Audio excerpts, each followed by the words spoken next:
सभी को मेरा प्यार भरा नमस्कार। मैं प्रशांत सोलंकी स्वागत करता हूं आप सबका आपके अपने परिवार में। तो मेरे भाई आज हमारी क्लास है पाथ सीरीज में नरेशन की। स्वागत है आप सबका। और जैसे कि आप लोगों ने पहली दो क्लासेस को बहुत सारा प्यार दिया, तो सभी लोगों का तहे दिल से धन्यवाद। पहली क्लास हमने वॉइस की ली थी, जहाँ पे एक्टिव पैसिव के बहुत सारे ऐसे क्वेश्चंस जो आजकल काफ़ी अनप्रेडिक्टेबल सा हो गया है, तो वो हमने कराए थे। और उसके बाद में पैसेज हमने कराए थे और बहुत सारी टिप्स एंड ट्रिक्स आपको बताई। और पैसेजेस को हमने इस तरीके से कराया था कि कितना भी बड़ा पैसेज हो आप उसको इवन बिना पढ़े भी सॉल्व कर सकते हो। अगर एक जिस्ट अगर आप ले लो, पहली एक लाइन पढ़ लो, लास्ट की एक लाइन पढ़ लो, उसके बेसिस पे भी आप कंप्लीट क्वेश्चंस को आंसर कर सकते हो। आई होप आप सभी लोगों ने सारे के सारे पैसेजेस देखे होंगे। अगर नहीं देखे हैं तो ज़रूर देख लेना इस वीडियो के बाद में। तो आज हमारी जो क्लास है वो है नरेशन की वन शॉट वीडियो। पहली क्लास वॉइस, दूसरी पैसेज, तीसरी नरेशन, और जो चौथी क्लास आप लोगों की रहने वाली है वो रहेगी PQRS की। तो बहुत अच्छा सॉलिड कंटेंट आप लोगों के लिए आ रहा है। और पांचवी क्लास आपकी एरर डिटेक्शन की आएगी। तो वन शॉट वीडियोस के माध्यम से आप चाहे CHSL की तैयारी कर रहे हो, CPO की कर रहे हो, CGL मेंस के लिए पढ़ रहे हो, MTS के लिए कर रहे हो, या आप SSC GD के लिए, दिल्ली पुलिस हेड कांस्टेबल के लिए, एग्ज़ाम कोई भी हो, कंटेंट आपको क्रीम मिलेगा यहाँ पे। इसीलिए पूरा अच्छे से पढ़ें। और अगर नए आए हैं इस चैनल पे तो चैनल को अभी के अभी तुरंत के तुरंत सब्सक्राइब कर लीजिएगा। आइए शुरुआत कर देते हैं without wasting any further time. तो एक बार बस क्लास का बता देता हूँ। वॉइस, उसके बाद आपका पैसेज, आज नरेशन है, कल PQRS और परसों आपका एरर डिटेक्शन होगा। सारी क्लासेस देखते रहना। और टेलीग्राम पर प्रैक्टिस सीट दी जा रही है। कल की जो क्लास हुई थी उसके लिए अलग से हमने प्रैक्टिस सीट दी है। पैसेज अगर आपको और ज़्यादा प्रैक्टिस करने हैं। जो वॉइस की क्लास हुई थी, जैसे वॉइस के बहुत सारे क्वेश्चंस मैंने करा दिए। अब आपको कैसे पता कि जो मैंने कराए उस तरीके से आप कर पाओगे कि नहीं कर पाओगे? वो आप तब पता चलेगा जब आप टेलीग्राम पे जाओगे और जो क्वेश्चंस थे, लगभग 100 क्वेश्चन की प्रैक्टिस सीट हमने आपको दी, उन क्वेश्चंस को लगाओगे, खुद से आंसर करने का प्रयास करोगे, तब आपको पता चलेगा ना कि आप क्वेश्चंस कर पा रहे हो खुद से कि नहीं कर पा रहे हो। और नहीं कर पा रहे हो तो फिर कहाँ कॉन्सेप्ट में कमी है, उन कॉन्सेप्ट को अच्छे से पढ़ो और उसके बाद में फिर से प्रैक्टिस करो। और उस प्रैक्टिस को आप कहाँ पा सकते हैं? टेलीग्राम पे। पिंड कमेंट में और डिस्क्रिप्शन में लिंक है टेलीग्राम का, जाइए और सीधे के सीधे प्रैक्टिस करिए टेलीग्राम पे जाके, और ज्वाइन कर लेना टेलीग्राम को भी, ठीक है। तो नरेशन में जैसे कि मैंने पैसेज में भी किया था, शुरुआत में छोटी छोटी बेसिक बातें आपको नरेशन की बता देता हूँ कि हमें किन किन चीज़ों का ध्यान देना चाहिए। सबसे पहले नरेशन होता क्या है, मैं एक क्वेश्चन पहले दिखाऊंगा आपको और उस क्वेश्चन से समझाऊंगा। देखो इस तरीके के क्वेश्चंस आपके आते हैं एग्जाम में। देखो दो तरीके के आ सकते हैं। या तो ऐसा आएगा कि एक सेंटेंस दे दिया कि ये लिखा हुआ है और इसके लिए कुछ, मतलब पहले इसको रिपोर्टिंग वर्ब बोलते हैं, ठीक है, कॉमा आता है, इसको इन्वर्टेड कॉमा बोलते हैं, और इसको रिपोर्टेड स्पीच बोलते हैं, ठीक है। इसको जो कॉमा इन्वर्टेड कॉमा में लगा रहता है इसको डायरेक्ट बोलते हैं हम, ठीक है, डायरेक्ट। और इसको चेंज करना होता है इनडायरेक्ट में। एग्जाम में दोनों तरीके के आ सकते हैं। इनडायरेक्ट दे दिया, डायरेक्ट में चेंज करवा रहा है, या डायरेक्ट दे दिया, इनडायरेक्ट में चेंज करवा रहा है।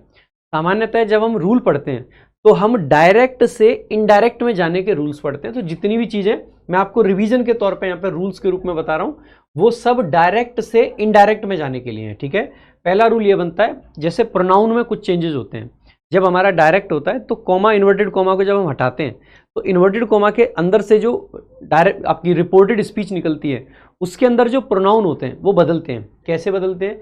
अगर फर्स्ट पर्सन का प्रोनाउन है तो जो आपका रिपोर्टिंग वर्ब था उस रिपोर्टिंग वर्ब के सब्जेक्ट के अनुसार चेंज होगा। सेकंड पर्सन वाला ऑब्जेक्ट के अनुसार चेंज होगा। अगर ऑब्जेक्ट कुछ ना हो तो सामान्यतः मी मान लेते हैं, मी ना बन पा रहा हो तो हिम मान लेते हैं, ठीक है। और थर्ड पर्सन के प्रोनाउन में कोई चेंज नहीं होता है। अगर हम इससे आगे बात करें, टेंस कैसे बदलता है, ध्यान देंगे।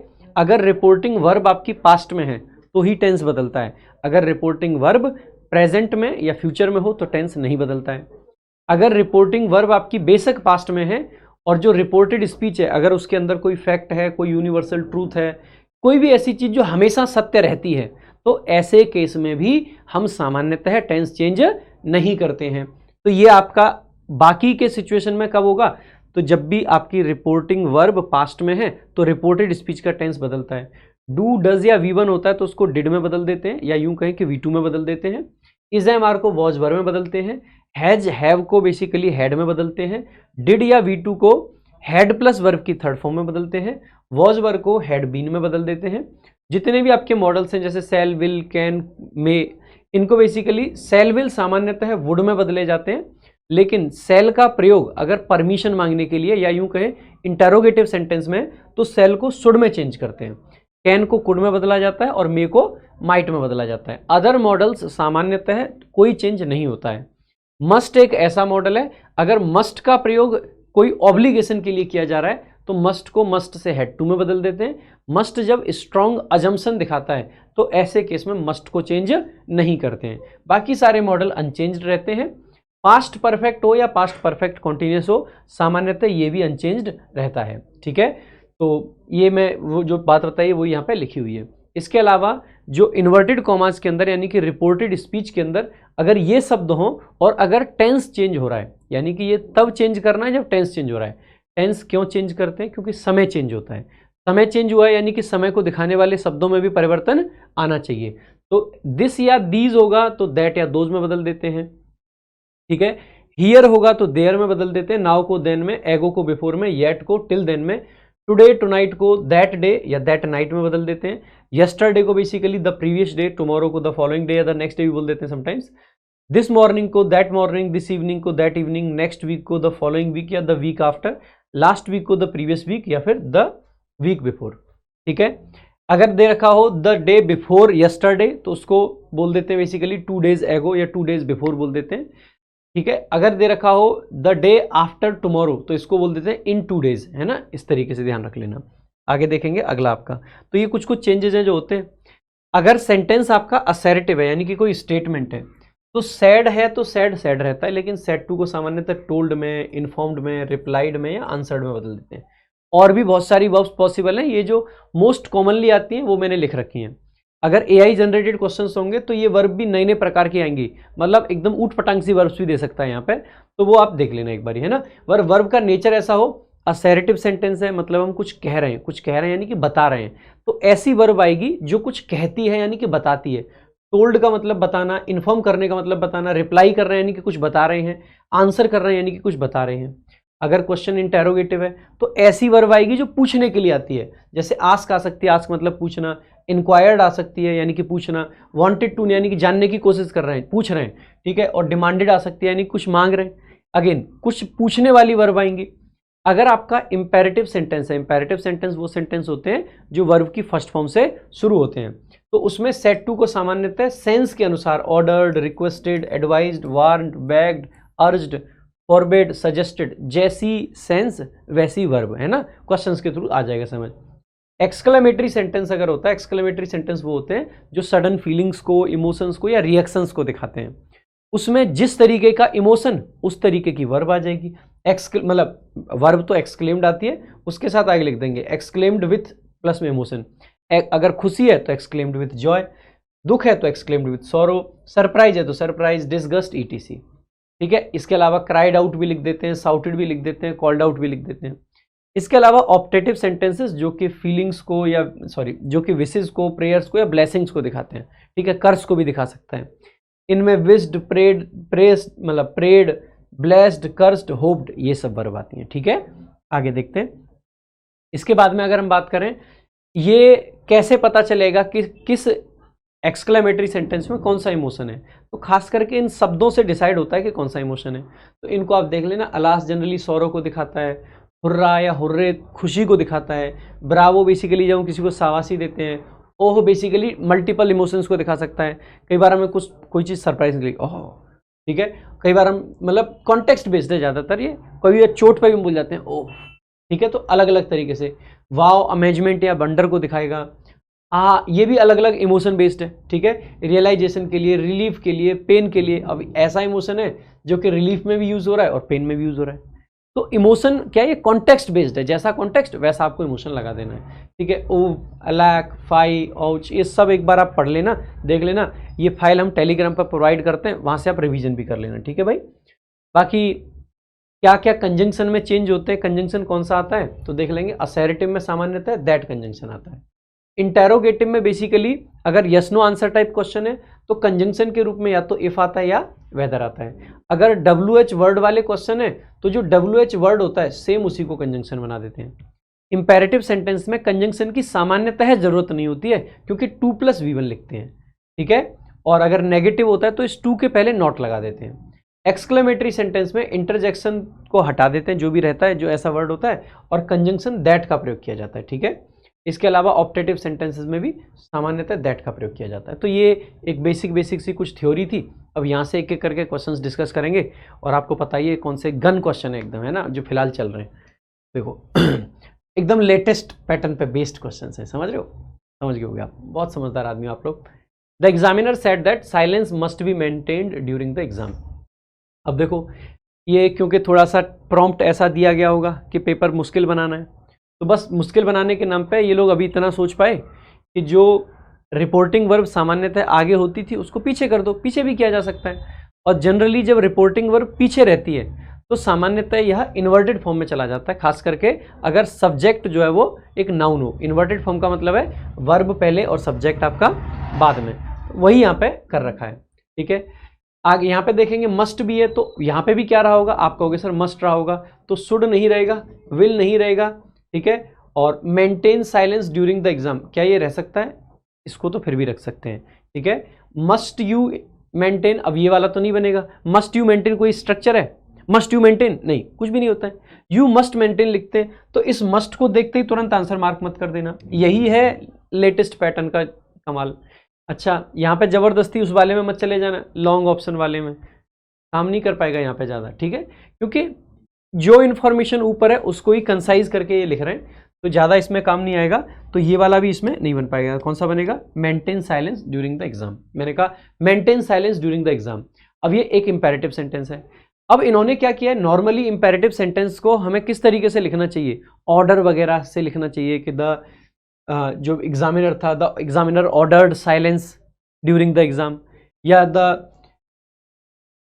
Examiner ordered to maintain silence during the exam, कुछ ऐसे लिखना चाहिए था। लेकिन मैंने आपको उस दिन भी बताया था, अगर क्वेश्चंस एआई बेस्ड होंगे, ultimately what matters is not the structure, what matters is the sense, है ना, जो सेंस है वो कन्वे होना चाहिए यहाँ पे। क्योंकि ये क्या कह रहे थे, मस्ट बी मेंटेन्ड, ये तो मेंटेन करनी पड़ेगी। इसका मतलब भी क्या है, मैंने कहा maintain silence during the exam, इसका मतलब मैं यही तो कह रहा हूं कि भाई एग्जाम के दौरान साइलेंस रखो, यानी कि तो आपको करना ही पड़ेगा, करना ही पड़ेगा, तो वो सेंस ऊपर में कैरी हो पा रहा है। बाकी के ऑप्शंस क्यों गलत हैं, शुड जो है सजेशन देता है, ये सजेशन तो नहीं था, मस्ट से सजेशन तो नहीं देते थे, तो ये वैसे गलत हो जाएगा। यू विल मेंटेन, ये तो ये कह रहा है कि आप मेंटेन करोगे, लेकिन क्या हम ये कहना चाह रहे थे कि करोगे, बिल्कुल भी नहीं। मस्ट यू मेंटेन, ये स्ट्रक्चर वाइज गलत है, इसलिए ये गलत हो जाएगा। तो आपका ऑप्शन कौन सा करेक्ट होना चाहिए, सी करेक्ट होना चाहिए। सही दिया है भैया एसएससी ने, चलो ये तो सही दिया इन्होंने। आगे देख लेते हैं, बाकी बहुत सारे क्वेश्चन हो सकता है गलत भी दिए हों। देखो एक बार, the CEO told the staff that. अच्छा देखो, मैंने ना तो वॉइस के टाइम पे, ना पैसेज के टाइम पे, ना नरेशन के टाइम पे मैं ये कह ही नहीं रहा हूं कि एसएससी ने गड़बड़ नहीं करी है। एक दो बच्चों के ऐसे कमेंट्स भी थे कि सर ये गलत क्वेश्चंस को चैलेंज करने की जगह पे आप इन्हीं को पढ़ा रहे हो। देखो दो ऑप्शन है अपने पास। पहला ऑप्शन ये है कि एसएससी ने क्योंकि गलती कर रखी है तो आके जयकारा लगाएं कि भाई एसएससी की एसएससी, एसएससी की एसएससी, कुछ गालियां मैं दूं, कुछ गालियां आप दो, और कुछ गालियां आप एसएससी को दो, कुछ मेरे को भी दो, फिर साथ में, है ना, वो काम कर लें। उससे अगर आप लोगों का सिलेक्शन होता हो तो मुझे लगता है कि उससे सिलेक्शन नहीं होता है। दूसरा काम ये है कि भाई ठीक है, हम लोगों ने सबने कह लिया कि बहुत सारे गलत क्वेश्चंस पूछे गए हैं, बहुत इरेलेवेंट चीज़ें पूछी जा रही हैं, एआई जिस तरीके से चीज़ें बना रहा है वो ज्यों की त्यों उठा के दे दी जा रही हैं। अब जैसे आ रहा है हमें अल्टीमेटली उसमें स्कोर तो करना पड़ेगा। ऐसा तो है नहीं कि एसएससी ने गलत क्वेश्चन पूछे तो इसलिए आपने पेपर को बायकॉट कर दिया, कोई बच्चा पेपर देने नहीं पहुंचा, ऐसा तो नहीं हुआ है। अगर स्टूडेंट पेपर को बायकॉट नहीं कर सकते हैं तो बीइंग अ टीचर मैं पढ़ाने को बायकॉट क्यों करूं। कमेंट करना आके बहुत आसान होता है, नेगेटिव कमेंट करना, किसी को गाली देना, लेकिन किसी की मेहनत को अप्रिसिएट करना भी सीखना चाहिए। कई बार हमें कहीं ना कहीं ये चीज़ सीखनी पड़ेगी। ये सिविक सेंस होता है हमारे अंदर का, जो कि हमारे इंडिया में बहुत कमी है। तो अगर मैं ये क्वेश्चंस करा रहा हूँ तो ये मत समझना कि मैं किसी एसएससी को या किसी को भी सपोर्ट कर रहा हूँ कि हाँ जी आप ऐसे ही क्वेश्चन पूछिए। नहीं, मेरा एक कर्म है, मेरा एक धर्म है कि अगर बच्चे के सामने कोई भी सिचुएशन मुश्किल होगी तो मैं उस मुश्किल सिचुएशन में बच्चे के साथ खड़ा मिलूंगा। अब खड़े रहने के दो तरीके हो सकते थे, जब तक हमें ये लगा कि बच्चे के साथ लड़ के, झगड़ के, प्रोटेस्ट करके वहाँ खड़े रहना है तो हम खड़े रहे, अड़े रहे लगातार। लेकिन आज मुझे लगता है कि जब कोई ना लड़ रहा है, ना प्रोटेस्ट कर रहा है, ना कुछ कर रहा है, कोर्ट में क्या चल रहा है क्या नहीं चल रहा है, सबने कंट्रीब्यूशन दे दिया लेकिन पता नहीं क्या चल रहा है, तो ऐसे में पेपर तो रेगुलर हो रहे हैं। CGL हुआ, स्टेनो हुआ, सिलेक्शन पोस्ट हुआ, कोई रोक पाया नहीं, आगे CHSL भी स्टार्ट हो चुका है।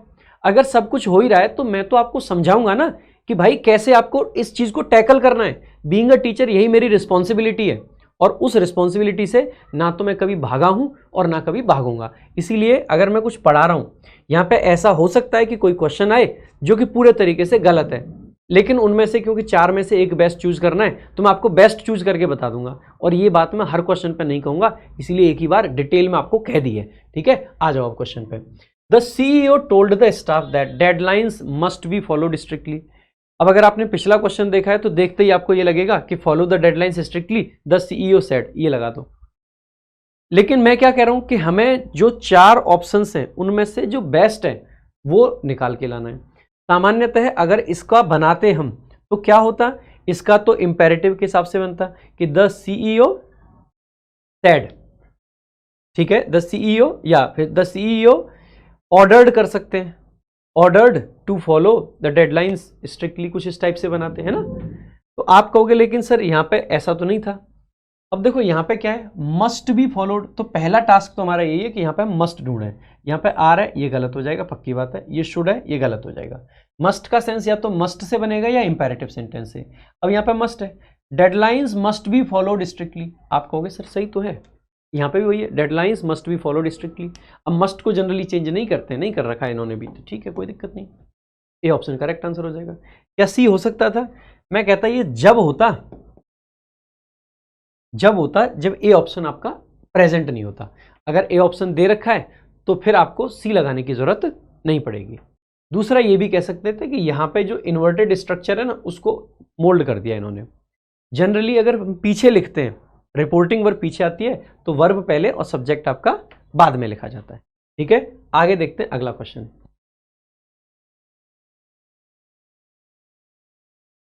द जज said that justice must be served at all costs. अब ये भी क्या आ गया बेटा, मस्ट बी वाला आ गया है ना। अगर मस्ट बी आ रखा है तो पहले तो हमें मस्ट वाला ढूंढ लेना चाहिए था। वी सर्व, ये तो फैक्ट है, प्रेजेंट इंडेफिनिट टेंस है। वन मस्ट सर्व है, जस्टिस मस्ट बी सर्व्ड है। अब देखो ये पैसिव था और ये एक्टिव है। आप कहोगे सर हम एक्टिव पैसिव तो नहीं कर रहे हैं, हमारा क्या करवाया यहाँ पे, चेंज करवाया इन्होंने कहा है कि conveys the sentence in is corresponding direct speech. Direct indirect का क्वेश्चन है, ना कि पैसिव एक्टिव का। तो ये तो एक्टिव कर दिया तो हमें इसको अवॉइड करना चाहिए।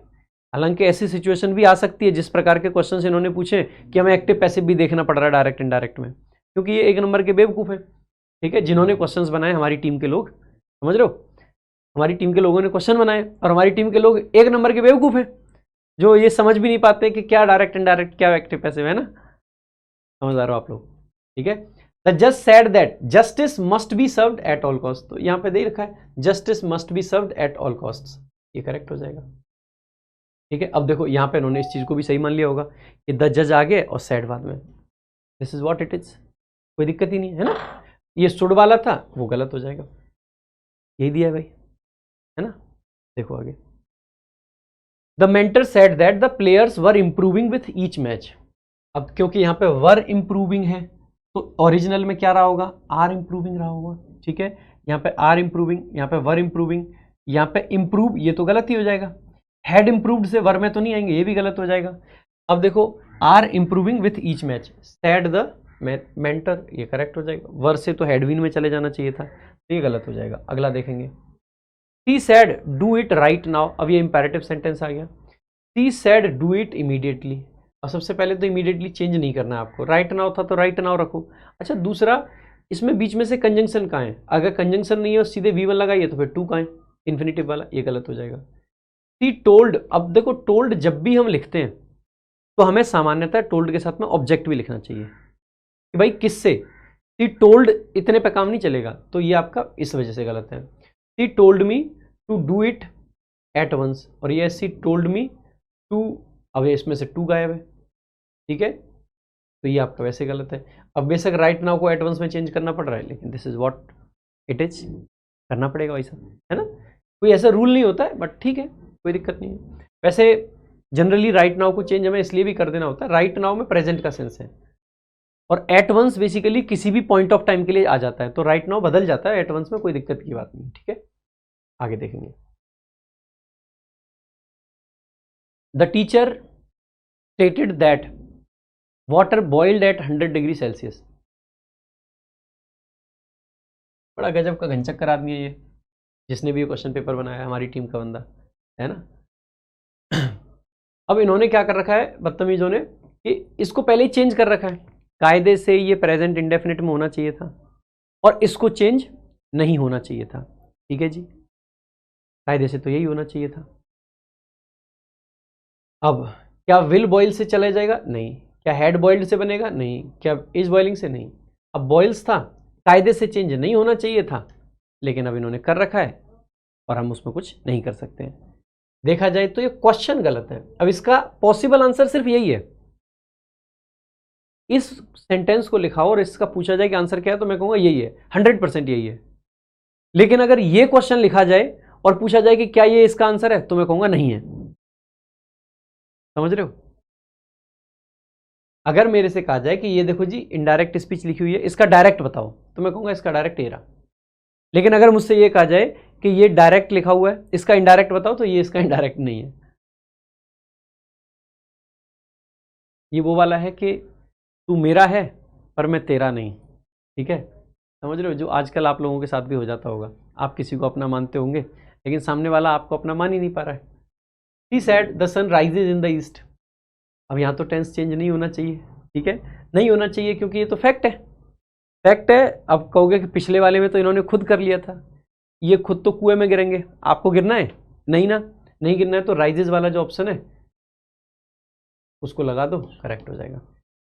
ठीक है, आगे देखें, बाकी पूरा पढ़ के देख लेना, पता चले इसमें कोई और ब्लंडर कर रखा हो बदतमीज।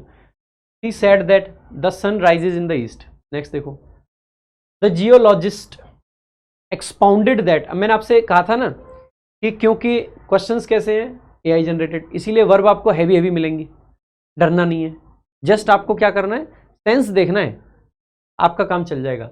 That tectonic shifts were inevitable. अच्छा क्वेश्चन है। देखो एक बात बताओ, टेक्टोनिक शिफ्ट्स हो चुके हैं या होंगे? मैं आज कहता हूं कि भाई टेक्टोनिक शिफ्ट अभी हो रहे हैं कि हो गए थे? पास्ट में हुए, जितना मेरे को ज्योग्राफी आती है। अगर पास्ट में हुए थे यानी कि ये एक फैक्ट है कि पास्ट में टेक्टोनिक शिफ्ट हुए, कह सकते हो। यानी कि ये जब भी बात कही जाएगी ये किस में कही जाएगी? पास्ट में। तो क्या यहां पे हम आर इनएविटेबल लिख दें? समझना भाई, मैं एक बार को ये मान लेता हूं कि ओरिजिनल सेंटेंस सर जी ये रहा होगा। ठीक है, मान लिया मैंने कि ओरिजिनल सेंटेंस ये रहा होगा। क्या अगर ये ओरिजिनल है तो आपको नहीं लगता है कि सर ये तो फैक्ट है? मैं मान लेता हूं गलती से कि यही ओरिजिनल सेंटेंस था, फैक्ट है। और अगर बेटा ये फैक्ट है तो जब चेंज करेंगे तो क्या आर से हम वर में जाएंगे? नहीं जाएंगे। तो इसका मतलब क्या हुआ? इसका मतलब क्या हुआ? इसका मतलब ये हुआ कि इस वाले को हमें अवॉइड करना चाहिए। अगर कोई और ऑप्शन नहीं होगा तो हम लास्ट में लगा इसको भी देंगे। बड़े बेशरम किस्म के आदमी हम, पहले इसको अवॉइड करवा के लगा देंगे, लेकिन अभी एकदम से कट नहीं मारते, बाकी को देख लेते हैं। Tectonic shifts were inevitable said the geologist. अब इसमें वर है। अब देखो, क्या पास्ट के फैक्ट फैक्ट नहीं होते हैं? आपको वर है तो हेडविन में क्यों नहीं गया? क्या पास्ट में फैक्ट नहीं होते हैं? बिल्कुल होते हैं। अगर मैं आपसे कहूं, आज मैं कह रहा हूं, the teacher said comma inverted comma Gandhi ji died in 1948। 48 में थे 49 जब भी था, है ना? 48 में 49 है ना? 49 गांधी जी डाइड इन 1949। ठीक है जी, 48 था। हाँ, बदतमीज आदमी गलत करवा रहा मेरे से। एक साल बाद तो आजाद तो 47 में हुए थे चाचा, एक साल बाद मरे थे। चल मुर्गा बन। ठीक है, आ जाओ, मतलब छोड़ते हैं, 48 थे। ठीक है, हाँ 48 था। तो 48 में, अब एक बात बताओ, ये फैक्ट है पास्ट का। अब क्या मैं ये कह दूं कि गांधी जी, मतलब गांधी जी डाइड ही तो लिखूंगा? क्या मैं ऐसे लिख दूं गांधी जी डाइज? नहीं, प्रेजेंट तो नहीं लिख सकता हूं। लेकिन जब भी अगर इसको नरेट करके इनडायरेक्ट स्पीच में लिखा जाएगा तो क्या इसको हैड डाइड लिखूं मैं? नहीं, क्योंकि ये पास्ट का एक फैक्ट है।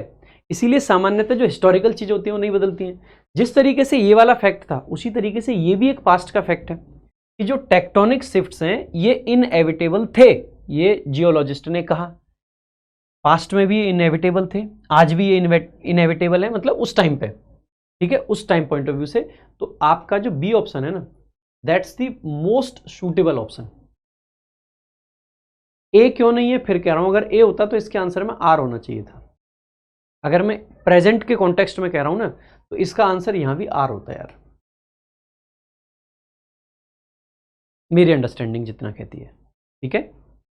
बाकी विल तो नहीं होगा, अकर बिल्कुल नहीं होगा, मे भी हो सकता है बहुत सारे रिप्रेजेंटेशन डाले जाएं एसएससी के कि नहीं नहीं आर को मान लेते हैं हम, आर को मान लिया तो भी ये क्वेश्चन गलत हो जाएगा, ठीक है, क्योंकि आर मान लिया मतलब फैक्ट मान लिया, फैक्ट मान लिया तो इसका मतलब है आर को चेंज नहीं करना चाहिए, ठीक है। तो मतलब इस तरीके की सिचुएशंस हैं, इनमें हमें कौन से ऑप्शन को चूज करना है। मेरे को लगता है कि ज़्यादातर लोग इस क्वेश्चन को गलत करके आए होंगे पिछले वाले को, और उनका मतलब कोई फॉल्ट नहीं है। देखो, the zoologist cautioned the islands carrying capacity that the islands carrying capacity might be exceeded should invasive species proliferate unchecked. अब देखो, बड़े बड़े सेंटेंस करने थे बस इनको। ये क्या है, माइट बी एक्सीडेड। अब ये शुड प्लस वी वन आ रखा है, ये आपका क्या है, इन्वर्टेड स्ट्रक्चर है। किसका किसका इन्वर्जन बन रहा है ये? आप कहोगे सर जो फर्स्ट कंडीशनल होता है ना, 3 कंडीशनल होते हैं, फर्स्ट मेजर तो 4 होते हैं वैसे, 0 फर्स्ट सेकंड थर्ड, लेकिन जो फर्स्ट कंडीशनल होता है जिसमें इफ प्लस में सब्जेक्ट प्लस में वी वन आता है, अगर इसको हमें इन्वर्टेड फॉर्म में लिखना हो तो इसमें इफ की जगह शुड आ जाता है, should plus subject plus V one. जैसे सेकंड कंडीशनल में if plus subject plus were आता है, तो इसको रिवर्स जब करते हैं तो वर प्लस सब्जेक्ट आ जाता है, इफ हट जाता है।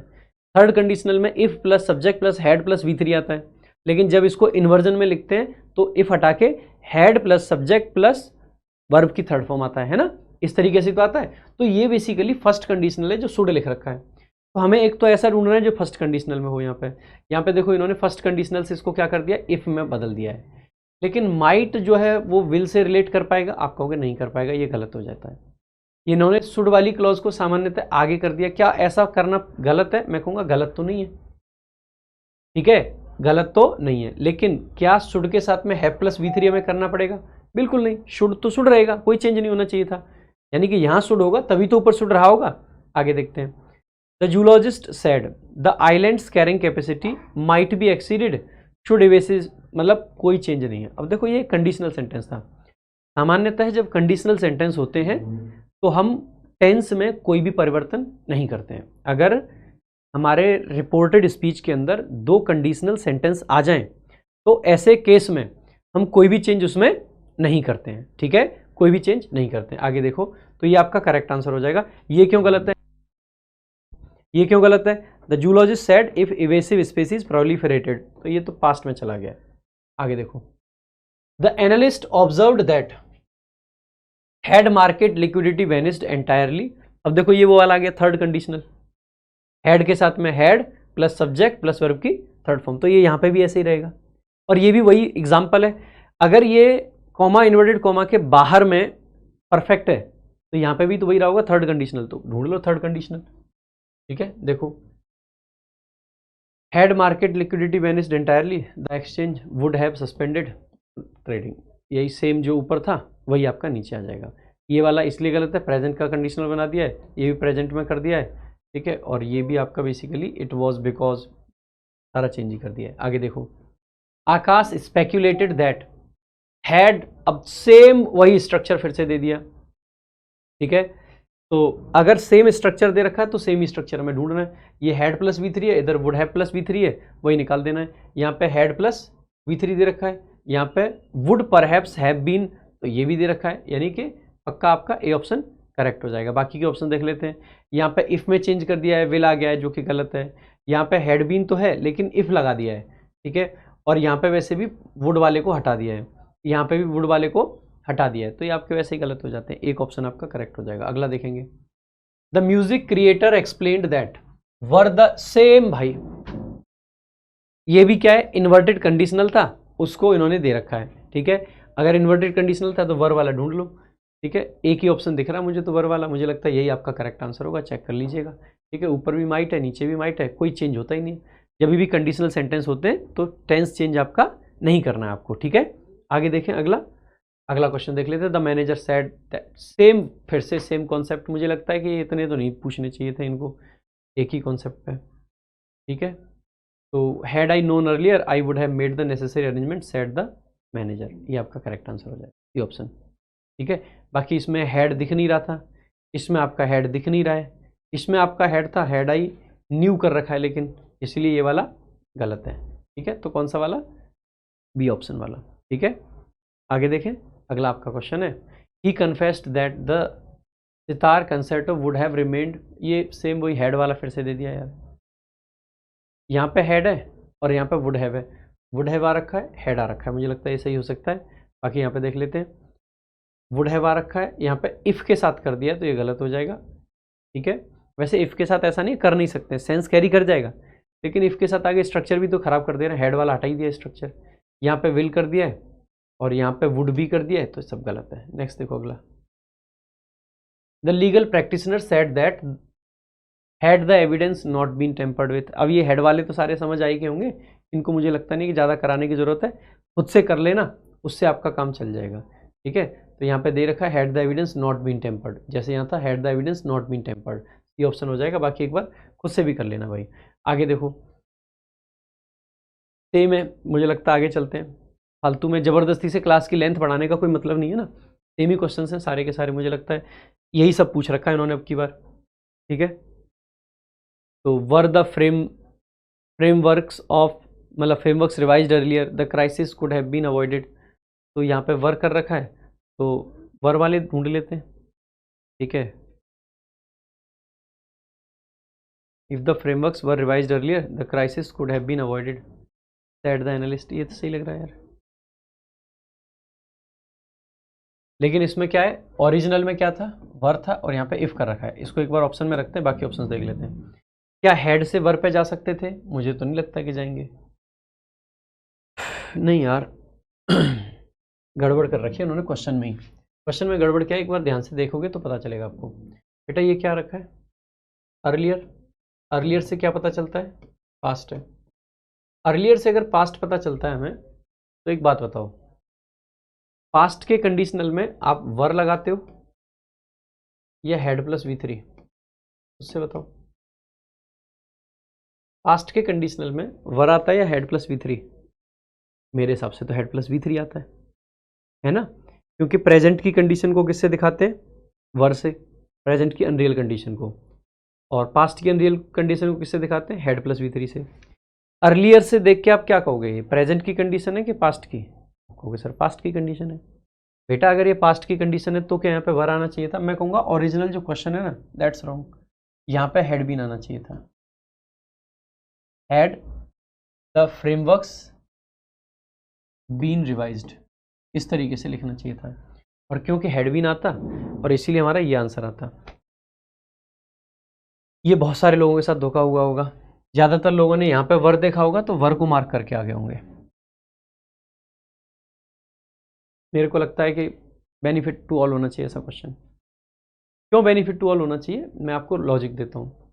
अगर इनडायरेक्ट में हेड लगा रखा है तो डायरेक्ट में भूतनी के कौन से लॉजिक से तुम वर लगा रहे हो, हेड से वर में जाने का कोई लॉजिक है नहीं है। एक तो यही लॉजिक नहीं बनता है कि हेड से आप वर में चले जाओ, इसीलिए गलत है। दूसरा, अगर यहाँ पे अर्लियर मैंने लिख रखा है और कोई ऐसा ये एवर लास्टिंग फैक्ट नहीं है, रिवाइज तो बाद में किए जा सकते थे, तो इसका मतलब है हेड प्लस वर्ब की थर्ड फॉर्म से बनाना चाहिए।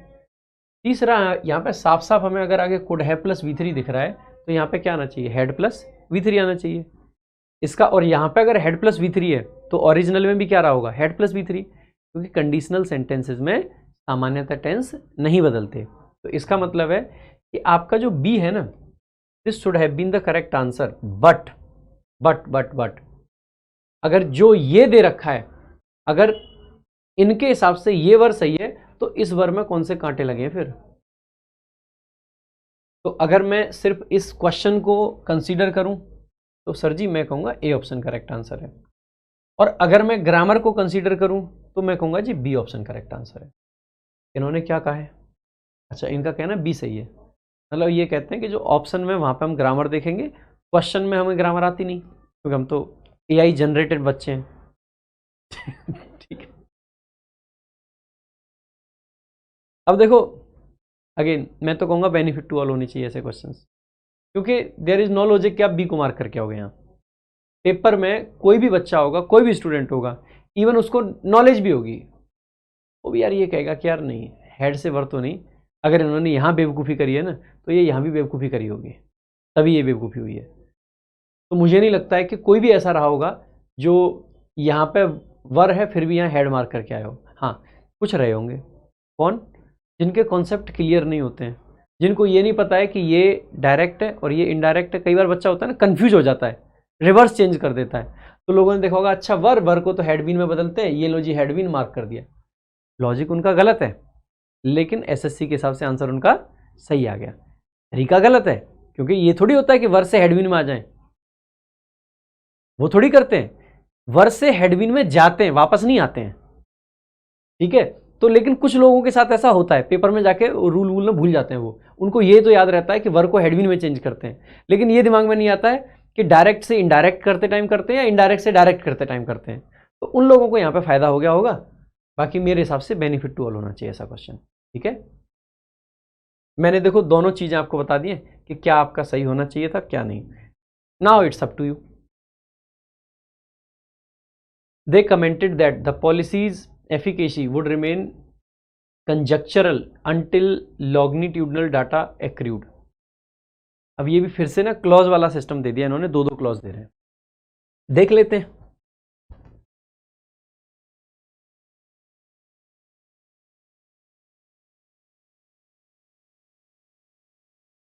अब देखो ये वुड जो है वो किससे बना होगा? आप कहोगे सर वुड जो है वो विल से बना होगा। अगर विल से बनेगा तो कौन सा ऑप्शन है? एक यही ऑप्शन है, ये करेक्ट आंसर हो जाएगा, है ना। आगे देखते हैं। और यहाँ पे पास्ट मतलब प्रेजेंट इंडेफिनिट किस में चला जाएगा? पास्ट इंडेफिनिट में। नेक्स्ट देखो, the policeman said it has been a week since I last slept. अब जैसे ही देखोगे it has been a week since I last slept, ये हैज बीन है, प्रेजेंट का परफेक्ट है, ये तो पास्ट के परफेक्ट में बदल जाएगा। पास्ट के परफेक्ट में बदलेगा तो ये वॉज है, ये डिड है और ये वॉज है। कौन सा ऑप्शन बन जाएगा? आप कहोगे बी ऑप्शन करेक्ट हो जाएगा। ठीक है, वैसे नॉर्मली कई बार ऐसा होता है, कई बार, ठीक है, कि जो मेन क्लॉज है उसमें तो टेंस चेंज हो जाता है, और सिंस वाले को अगर ये पास्ट इंडेफिनिट रहने देते तो वो ज़्यादा बेटर होता। अब लेकिन ऐसा कोई ऑप्शन है ही नहीं कि पास्ट इंडेफिनिट रहने देते। लेकिन मुझे लगता है कि एग्जाम पॉइंट ऑफ व्यू से अगर दोनों टेंस दे रखें तो दोनों को बदल देना आप। लिखते टाइम सामान्यतः सिंस के साथ पास्ट इंडेफिनिट ही लिखते हैं हम, लेकिन जब ये नरेशन में चेंज करवाते हैं तो ज़बरदस्ती इसको पास्ट परफेक्ट करवा रहे हैं, मानना पड़ेगा भैया, ये लोग एआई जनरेटेड है। ठीक है, लोग भी मतलब देखो, he said that little did he realise. अब इसमें इन्होंने इन्वर्जन दे दिया है। पेपर मुश्किल बनाने के चक्कर में जस्ट इन्होंने अंदर के जो स्ट्रक्चर्स है ना उनकी अस्तसी करी है और कुछ नहीं करा है ना। अच्छा देखो, सबसे पहले तो ये वाला जो स्ट्रक्चर होता है ना, सैड ही नहीं लिखते हैं कभी भी, प्रोनाउन के साथ सामान्यतः इन्वर्जन हमें नहीं लगाना चाहिए, फुल इन्वर्जन। ठीक है, अच्छा बाकी देख लेते हैं एक बार। क्योंकि यहाँ पे डिड ही रियलाइज है, पास्ट इंडेफिनिट किससे बना होगा? प्रेजेंट इंडेफिनिट से। प्रेजेंट इंडेफिनिट कौन से में दिख रहा है? पहले वाले में दिख रहा है बेटा। अगर पहले वाले में दिख रहा है, लेकिन इसमें एक और चीज़ है, यहाँ पे वुड है कि नहीं वुड? तो यहाँ विल होना चाहिए था अगर प्रेजेंट में जा रहे हैं तो। और अगर प्रेजेंट में, जैसे ये देखो ये डिड है, तो मैं कह दूंगा जी डू से डिड में चले गए हम, कोई दिक्कत नहीं है, कोई दिक्कत नहीं। लेकिन ये वुड भी तो, अगर यहाँ पे हमने टेंस चेंज किया है तो यहाँ पे भी तो टेंस चेंज किया होगा, यानी कि ओरिजिनली क्या रहा होगा? ये विल रहना चाहिए था, लेकिन यहाँ तो ये वुड है। तो क्या इसको आंसर मार्क करेंगे? तो क्या इसको आंसर मार्क करेंगे?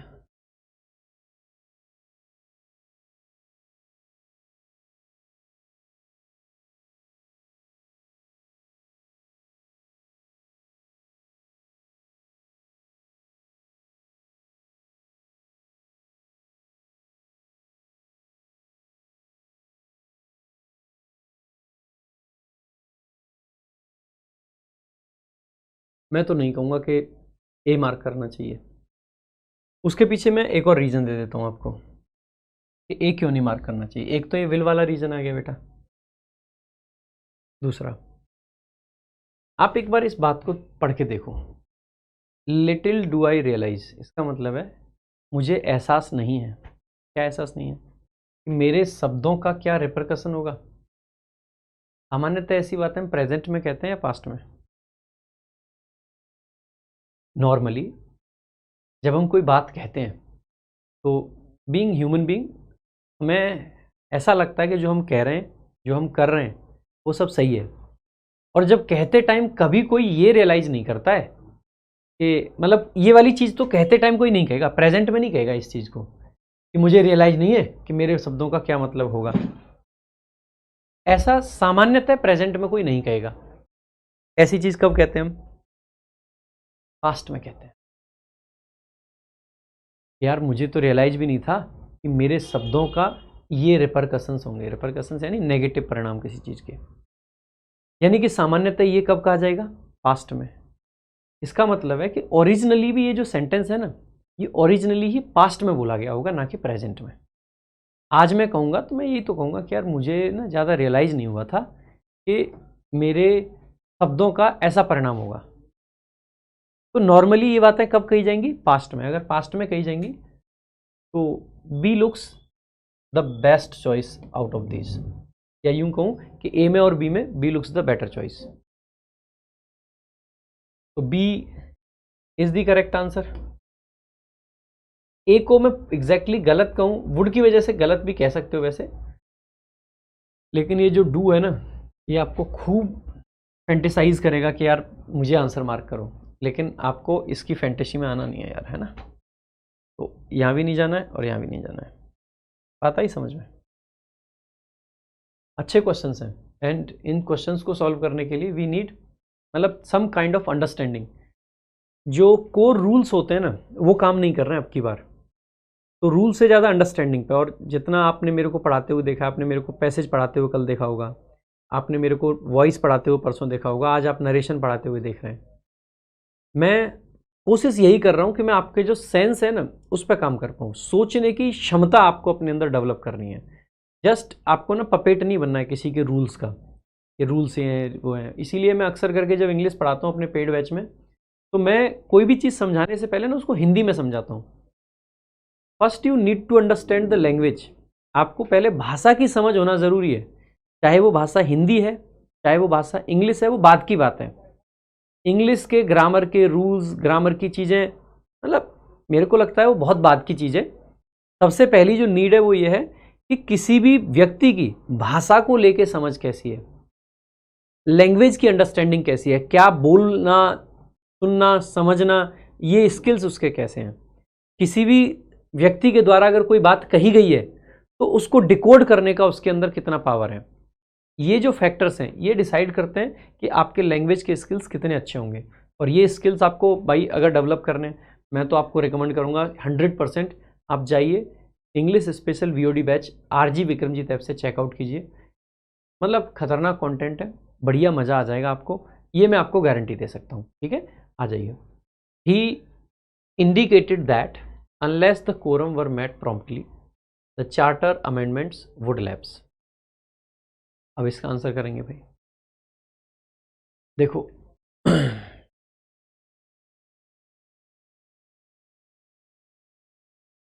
अब देखो, ही सेड, अब इसमें ना दो ऑप्शन है। पहले को अगर मैंने यहाँ पे हैड बीन, बेटा क्या हैड बीन से वर में जाएंगे हम? आप कहोगे सर कतई नहीं जाएंगे, तो ये तो ऑप्शन हो गया आपका गलत। ठीक है, अच्छा तीसरा जो ऑप्शन है ना, यहाँ पे वॉज है। वॉज अगर लिखा है तो ये पास्ट की रियल बात है, क्योंकि अगर ये प्रेजेंट की रियल होती तो कोरम के साथ इज आता। समझ रहे हो? अगर ये पास्ट की रियल है तो वॉज आया है, अगर ये प्रेजेंट की अनरियल होती तो वर आता, और अगर ये पास्ट की अनरियल होती तो हैड बीन आता। पास्ट की अनरियल हैड बीन, प्रेजेंट की अनरियल वर, पास्ट की रियल वॉज और पास्ट की अनरियल हैड बीन, है ना, और प्रेजेंट की अनरियल वर। ये ध्यान रखेंगे। अगर ये वॉज है यानी कि पास्ट की रियल है तो क्या चेंज करते टाइम इसको प्रेजेंट की अनरियल बना दूं? आप कहोगे सर कतई नहीं, ये तो आप धोखा कर दोगे अगर ऐसा किया तो। बात आ रही है समझ में? आगे, द कोरम इज प्रॉम्प्टली मेंट। अब देखो यहाँ भी इज है और यहाँ भी इज है, अब हमें लगाना तो इज वाला है, ये तो पक्की बात है। अब इनमें से कौन सा आना चाहिए? यहाँ पे मैट प्रॉम्प्टली है, आप ओरिजिनल सेंटेंस में देख लो, मैट के बाद प्रॉम्प्टली है, यहाँ पे प्रॉम्प्टली को पहले कर दिया बस। वैसे भी यहाँ पे मस्ट है और यहाँ पे विल है, कौन सा ऑप्शन हो जाएगा? B option. देखो मैंने लॉजिक दिए आपको कि एलिमिनेट कैसे करना आपको ऑप्शंस को, ठीक है। यहाँ पे आपके मन में जो एक बात आ सकती थी वो ये थी कि सर आपने थोड़ी देर पहले एक बात कही थी कि कंडीशनल सेंटेंसेस में सामान्यतः है जो टेंस है वो चेंज नहीं होता है, फिर यहाँ कैसे हो गया? नॉर्मली ये जो फर्स्ट कंडीशनल है ना, ये इसको चेंज कर भी लेते हैं और नहीं भी करते हैं। अल्टीमेटली मैं तो आपसे फिर एक ही बात कहूँगा, मत जाइए रूल्स पे चेंज होता है कि नहीं होता है। लास्ट में ना ये देखिए कि ये जो 4 ऑप्शन है इनमें से कौन सा हमारे पास में बेस्ट है।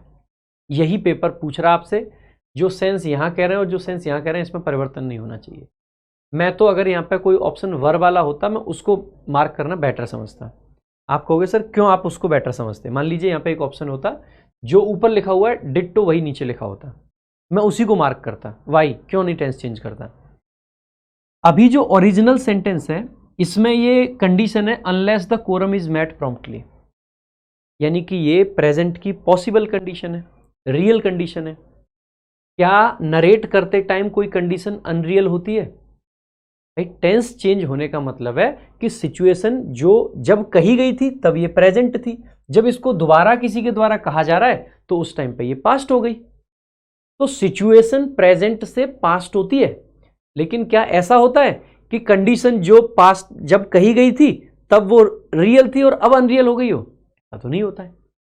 और अगर रियल से अनरियल हुई होती तो इसको पास्ट में अनरियल होना चाहिए था, क्योंकि सिचुएशन प्रेजेंट से कहां जाती है?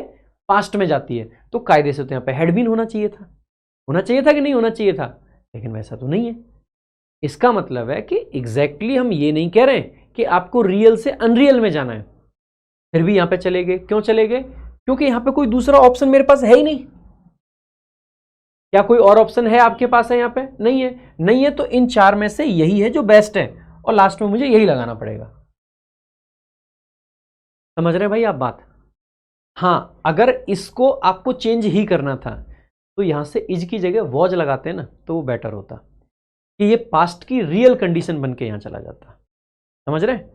अगर वर लगा दिया है तो वर पास्ट की अनरियल में आता ही नहीं।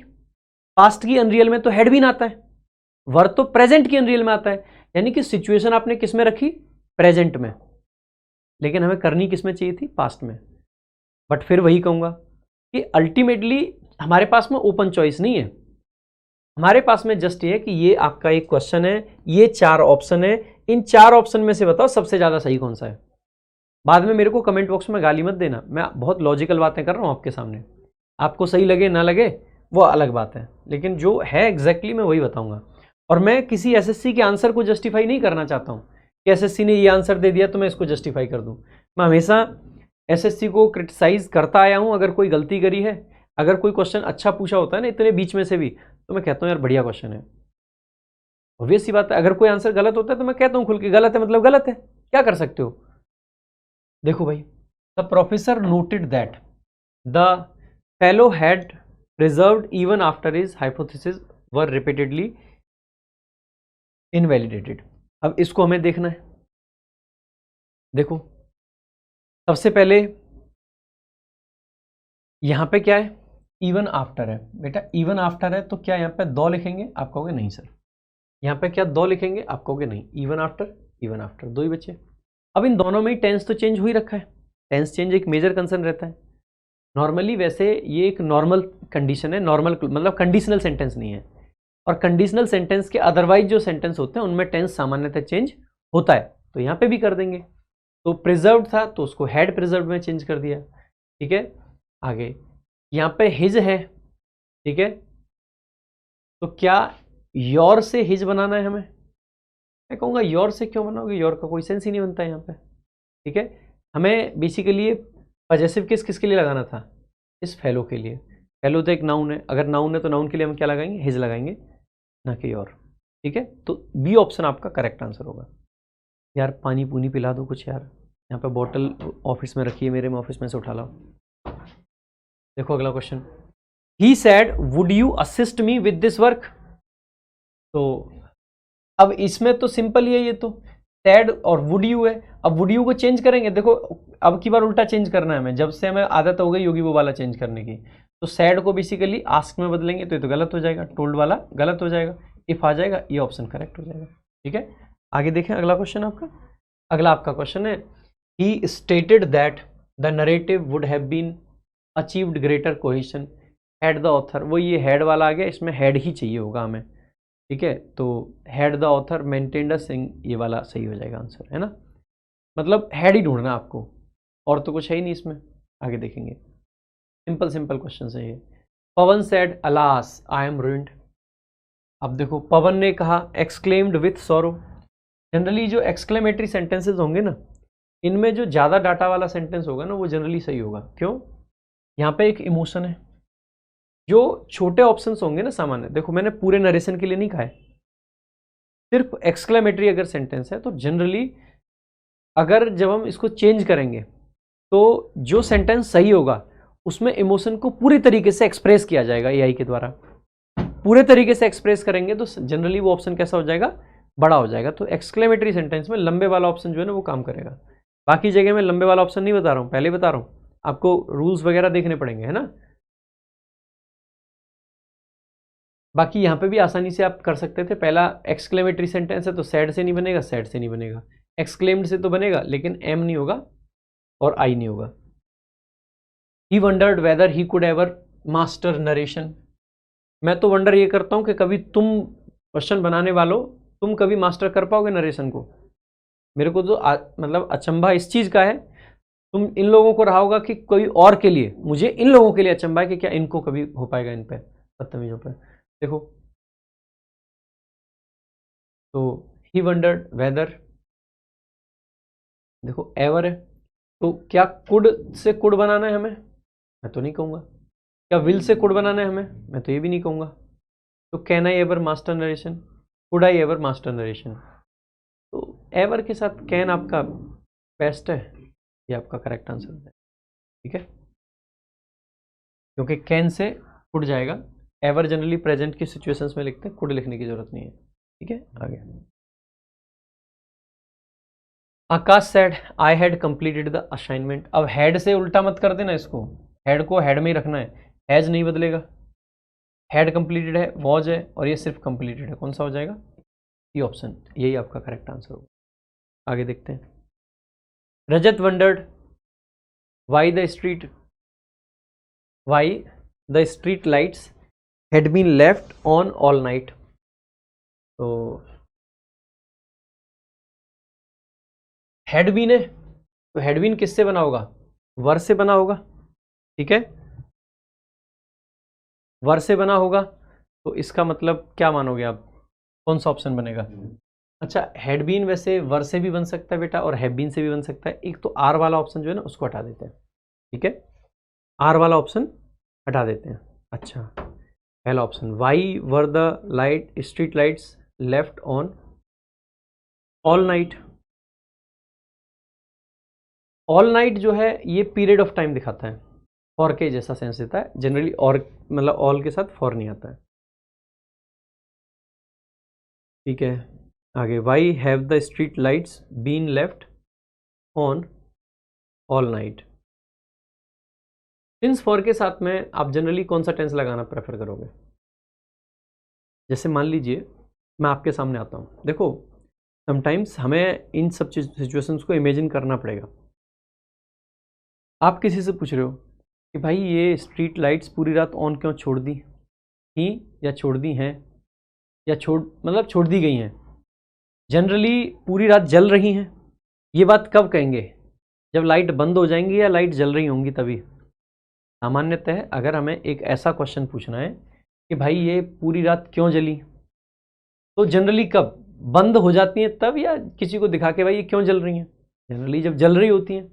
अगर जल रही हैं इसका मतलब है वो प्रेजेंट से रिलेटेड है।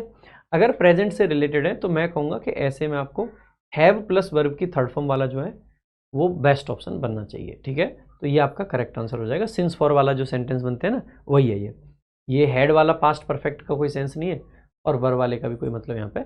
वर वाला आ सकता था, it was close, it was definitely close.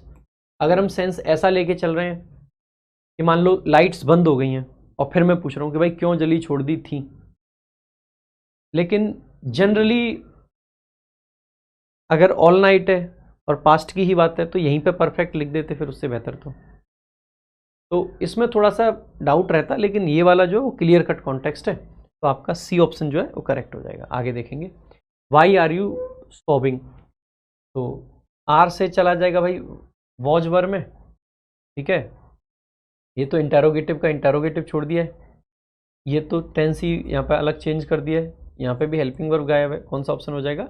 A option. Next देखेंगे, आंसर करेंगे। यार पानी पी लेता हूँ, बदतमीज आदमी ग्लास कौन लेके आएगा? We noted that had the literary trope not been overused. Same वही हैड वाला, ये वाला हैड, एक तो इसमें दोनों में सेम ही आ रहा है ना, यहाँ पे माइट है, ऊपर वाले में भी माइट है, इसका मतलब है ये मस्ट वाला गलत हो जाएगा, है ना। नेक्स्ट अगला question, the teacher said to the students work hard to pass the winter exam. ठीक है, सॉरी विंटर नहीं, रिटर्न एग्जाम। पानी नहीं पिलाएंगे तो ये लोग ऐसा ही होगा मेरे साथ, फिर रिटर्न को विंटर पढ़ूंगा, है ना। Work hard to pass the return exam, जैसे ही देखोगे the teacher advised the students to work hard to pass the return exam. यहाँ पे टोल्ड द स्टूडेंट्स टू, देखो टू के साथ V2 लिखने का तो सेंस ही गलत है, ये सैड में तो नहीं बदलेगा। आस्क्ड कोई क्वेश्चन तो पूछा नहीं था, ठीक है, तो ये गलत हो जाएगा। वैसे भी लंबे वाला ऑप्शन दिख रहा होगा आपको, है ना। अनयूजुअली जो लंबा होता है ना एकदम से, उसमें आपको जैसे ये नॉर्मल जैसे हैं शब्द, एक दो शब्द बढ़ेगा घटेगा उससे फर्क पड़ रहा है, लेकिन जो अनयूजुअल सा ऑप्शन दिखे ना आपको, जनरली वो आंसर होता है। ठीक है, ही मेंशन्ड दैट, मैं फिर कह रहा हूँ यहाँ पे लंबे वाला ज़्यादा काम नहीं करेगा। He mentioned that his team would start the initiative next month. My team will start, would be starting नहीं बनेगा, सेल बी स्टार्टेड नहीं बनेगा, इज स्टार्टिंग नहीं बनेगा, will start.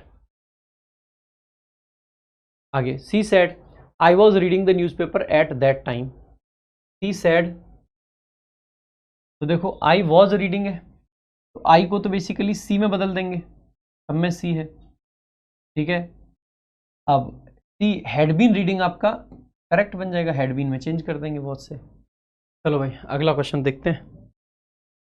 The French physicist commented that time reversal invariance could be violated. अब देखो comment किया है, दैट कुड बी है, तो कुड बी किससे बना होगा? कैन बी से बना होगा।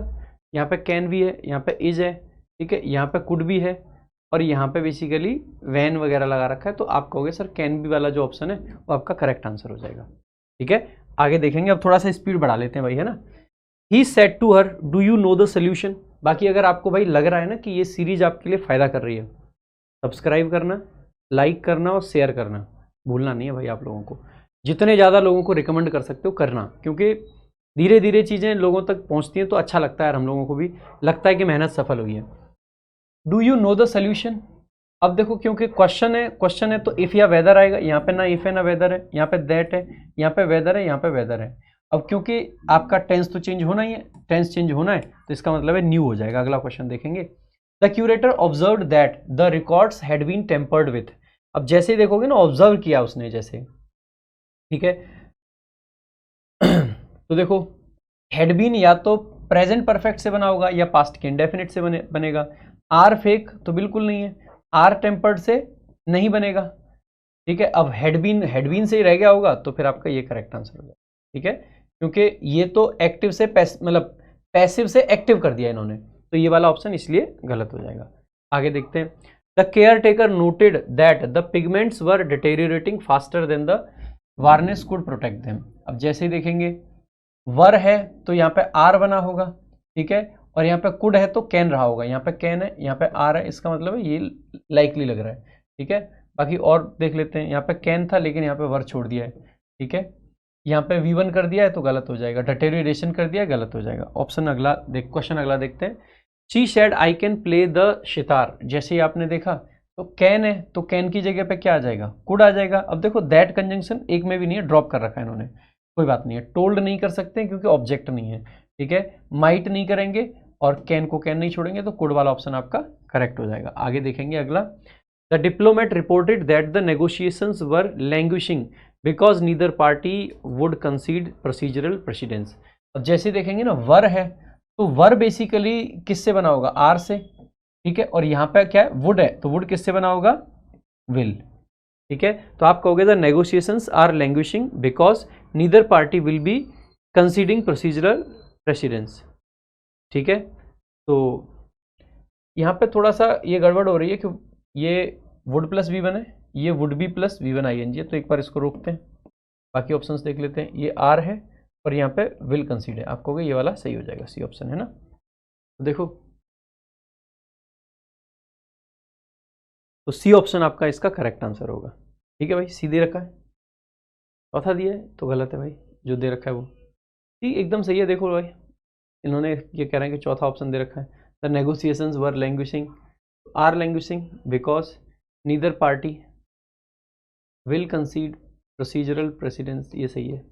इन्होंने गलत दे रखा है, इसको चेंज ही कर देंगे ये लोग आंसर को। आगे देखते हैं, the professor argued that given sufficient entropic isolation the reaction rate could, देखो यहाँ पे कुड है, कुड बेसिकली किससे बना होगा, कैन से बना होगा, ठीक है।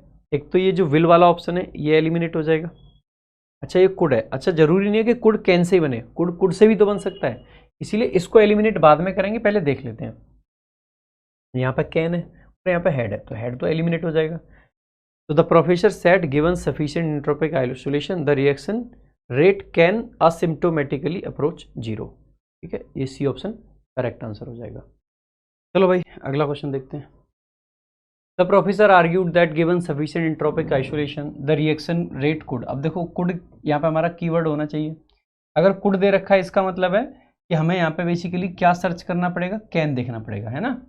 तो कुड तो बेसिकली या तो कुड से ही बना होगा, तो यहाँ पे कुड दे रखा है, यहाँ पे विल दे रखा है, यहाँ पे कैन दे रखा है, यहाँ पे हेड दे रखा है, तो हेड भी एलिमिनेट हो जाएगा। तो जनरली अगर हमें कैन मिल ही गया तो इसी से बना होगा। बाकी एक बार पूरा सेंटेंस देख लो, entropic isolation the reaction rate can, तो आप कहोगे सर सब सही है, सब सही है, तो ये सही है, ठीक है।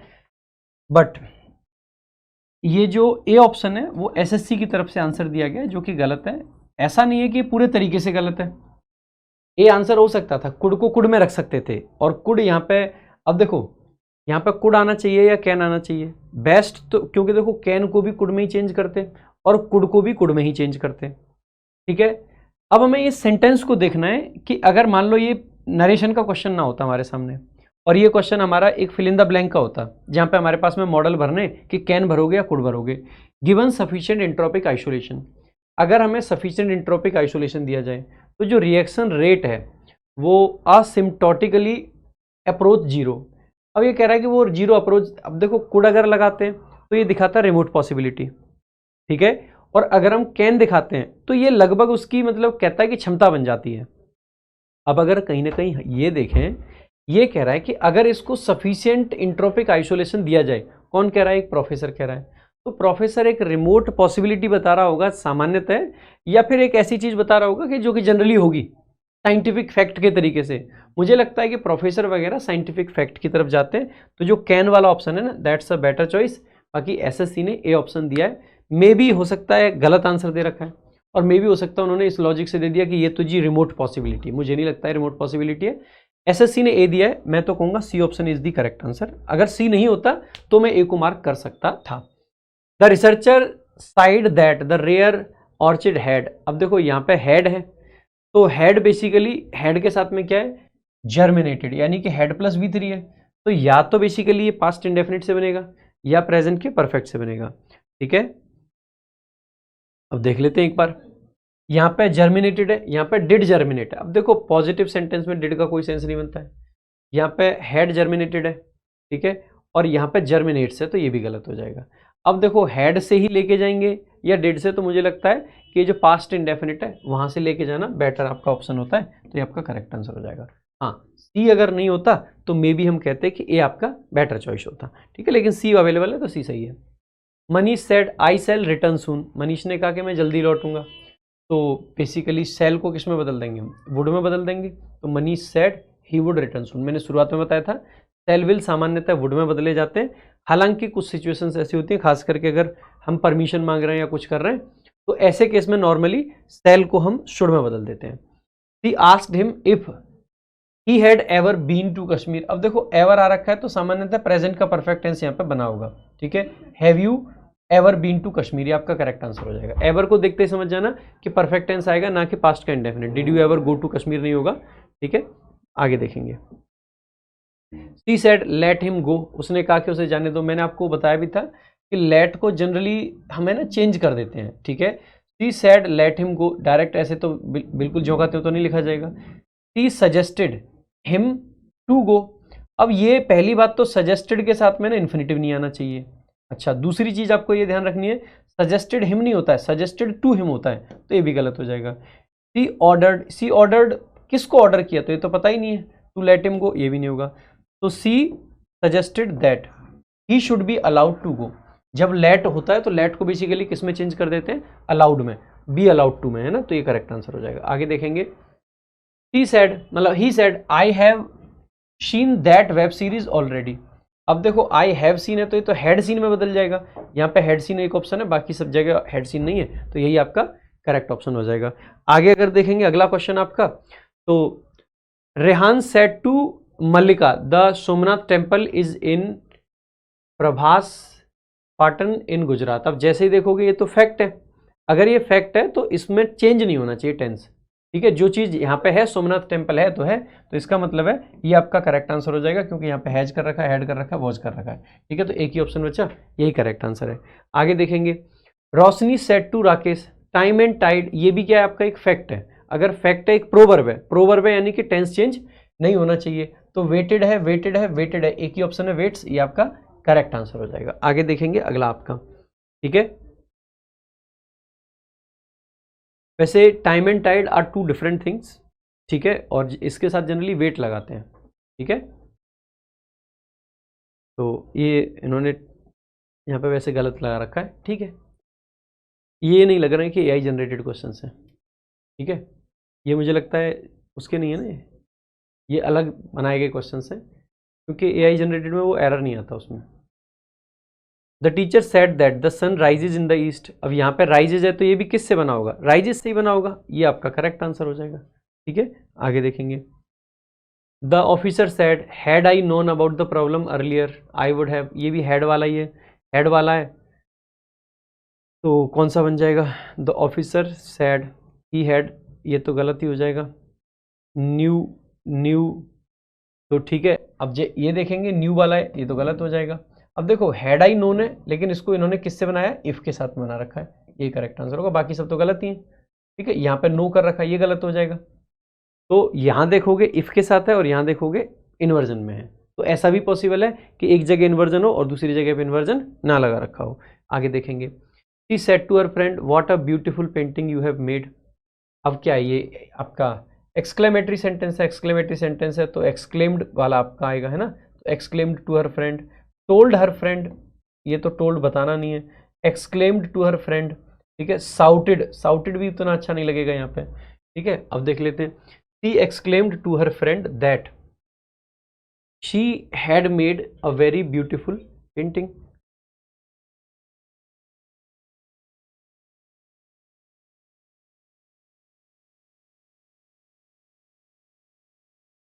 इनमें दोनों में अंतर मैं ही नहीं कर पा रहा हूँ, तुम लोग भी नहीं कर पा रहे हो। ए में और सी में अंतर सिर्फ मैं नहीं कर पा रहा हूँ कि तुम लोग भी नहीं कर पा रहे हो, हैं सेम ही है ना। अब भाई जो तुम्हें सही लगे सी या ए वो लगा लेना, क्योंकि ऑप्शन तो सेम है, दोनों ही सही है ना। नहीं ठीक है। आगे। He said that he had been waiting there for more than 2 hours before the gates finally opened, तो हैड बीन वेटिंग, अब देखो जब गेट खुले उससे पहले वो इतना टाइम वेट कर चुके थे। अच्छा क्वेश्चन है यार, अच्छा क्वेश्चन क्यों है, समझना मेरी बात। ये बिफोर के साथ क्या है, टाइम की क्लॉज है, और टाइम की क्लॉज में क्या रखा है, पास्ट का इंडेफिनिट टेंस आ रखा है, और यहाँ पे क्या रखा है, यहाँ पे पास्ट का परफेक्ट टेंस आ रखा है। मैं मान लेता हूँ कि टाइम की क्लॉज में ओरिजिनली प्रेजेंट का इंडेफिनिट था। टाइम की क्लॉज में ओरिजिनली प्रेजेंट होता तो वो किसको रेफर करता, फ्यूचर को। तो यहाँ पे क्या होना चाहिए था, विल आना चाहिए था, तो विल को किस में बदलते, वुड में। यानी कि यहाँ पे ओरिजिनली V1 नहीं रहा होगा, तो ओरिजिनली भी क्या रहा होगा, V2 रहा होगा। अगर यहाँ पे ओरिजिनली V2 रहा होगा तो इससे पहले क्योंकि फॉर आ रखा है, तो इसका मतलब यहाँ पे क्या रहा होगा, हैड बीन रहा होगा। यानी कि ये टेंस ज्यों का त्यों रहा होगा, इसमें कोई भी परिवर्तन नहीं होगा। ठीक है, अब देख लेते हैं। तो I have been waiting here, आप कहोगे सर ये तो गलत हो जाएगा। आई वेटेड हियर गलत हो जाएगा। आई वॉज वेटिंग हियर गलत हो जाएगा। आई हैड वेटिंग हियर,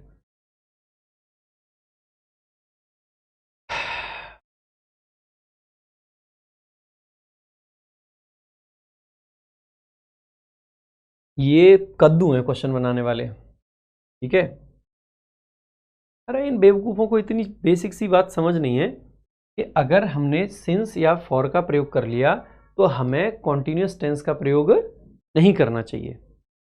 अरे ग्रामर का सत्यानाश थोड़ा ही करना है, इनमें से एक भी ऑप्शन करेक्ट नहीं है। इसका सही आंसर जो ये अभी गिवन है ना, वही गिवन होना चाहिए था ऐसे करके। सिर्फ यहाँ से दैट को हटा दीजिए, ये हो गया इसका करेक्ट आंसर। ठीक है, और मैंने तो पूरा लॉजिक आपको दिया कि क्यों ऐसा करेक्ट होगा, क्यों टेंस चेंज हो ही नहीं सकता है। इट इज़ नॉट पॉसिबल कि हम इस टेंस को चेंज कर दें। हैड बीन 3 तरीके से बन सकता है, या तो हैव बीन से। हैव बीन अगर यहाँ है तो उसके साथ टाइम की क्लॉज आ ही नहीं सकती है। भाई अगर टाइम की क्लॉज लगाइए मतलब टाइम बता रहे हैं, टाइम या तो फ्यूचर का बताते हैं या फिर पास्ट का बताते हैं। जब टाइम क्लॉज में V1 आता है तो वो फ्यूचर को रेफर करता है, अगर V2 आता है तो पास्ट को रेफर करता है। अगर यहाँ पे V1 ओरिजिनल होता तो यहाँ पे फिर वुड आया होता, क्यों, क्योंकि ओरिजिनल में विल आया होता, फ्यूचर को रेफर करता वो। अगर ये V2 था तो इसका मतलब है कि यहाँ पे पास्ट आया होता, तो यानी कि प्रेजेंट परफेक्ट वाला ऑप्शन एलिमिनेट हो गया। अब बात कर लेते हैं कि प्रेजेंट परफेक्ट नहीं तो सर पास्ट का दूसरा क्यों नहीं आ सकता, हैड भी नहीं क्यों, वॉज से क्यों नहीं बना सकते। बेटा अगर वॉज लगाएंगे तो ये बन गया कॉन्टिन्यूस टेंस, और कॉन्टिन्यूस टेंस क्या फॉर के साथ आ सकता है, क्या अगर पीरियड ऑफ टाइम दे रखा है तो हम कॉन्टिन्यूस टेंस लगा सकते हैं, द आंसर इज नो। अगर कॉन्टिन्यूस टेंस नहीं लगा सकते हैं तो फिर हम इसको भी नहीं लगा सकते हैं, हम इसको भी नहीं लगा सकते हैं। फिर हम क्या लगा सकते हैं, कुछ नहीं लगा सकते, वी आर हेल्पलेस। अब क्योंकि ये एकदम कद्दू हैं, तो अब अगर इनमें से 4 में से एक ऑप्शन में मार्क करना हो तो मैं तो कहूँगा कि लास्ट में यही मार्क कर सकते हैं। हेड के साथ में वर्ब की आईएनजी फॉर्म नॉट पॉसिबल, तो वैसे ही गलत है ग्रामेटिकली। वैसे ग्रामेटिकली तो ये भी गलत है। Waited here 2 hours before gates opened, कहने को तो ये भी कहा जा सकता था, लेकिन यहाँ पे एक तो 2 hours कर दिया है मोर देन 2 hours की जगह पे। ठीक है, एक इसमें से फाइनली को गायब कर दिया है, और कम डिटेल वाला ऑप्शन सामान्यतः सही नहीं होता है। ठीक है, आई हैव बीन वेटिंग तो बिल्कुल नहीं हो सकता था, एक तो सिंस 2 hours कर दिया है इसलिए नहीं हो सकता था। तो बाकी चीज़ों को देख के ऑप्शन एलिमिनेट हो रहे हैं। मैं फिर कह रहा हूँ मेरे हिसाब से ये क्लियर गलत है, लेकिन this is what it is, हमारे पास कोई ऑप्शन ही नहीं। अगला यहाँ पे did you ask the manager when we are going to receive our remuneration. अब डिड यू आस्क्ड है, मतलब डिड यू आस्क है, तो इसको बेसिकली हैड में बदल देंगे। If he had asked, if had he asked लिखेंगे नहीं, if he had asked. 2 option हमारे पास आ रहे हैं। ही आस्क्ड तो पास्ट का इंडेफिनिट है, इसको मैं फिर भी एलिमिनेट नहीं करूंगा डायरेक्ट। ठीक है, आगे यहाँ पे आर को आर छोड़ दिया है तो ये गलत हो जाएगा। यहाँ पे आर को वर कर दिया है, ठीक है, तो इसका मतलब है ये आपका सही हो जाएगा। ठीक है, D option is the correct answer. आगे देखेंगे अगला question. Rashmi said to Reshma, ठीक है, Mahima was dancing on the floor when she was called by her mother. तो वही है, वॉज डांसिंग को किस में बदल देंगे, had been dancing on the floor when was called by C, तो इसमें से गायब ही है। हैड बीन डांसिंग है when C had been called.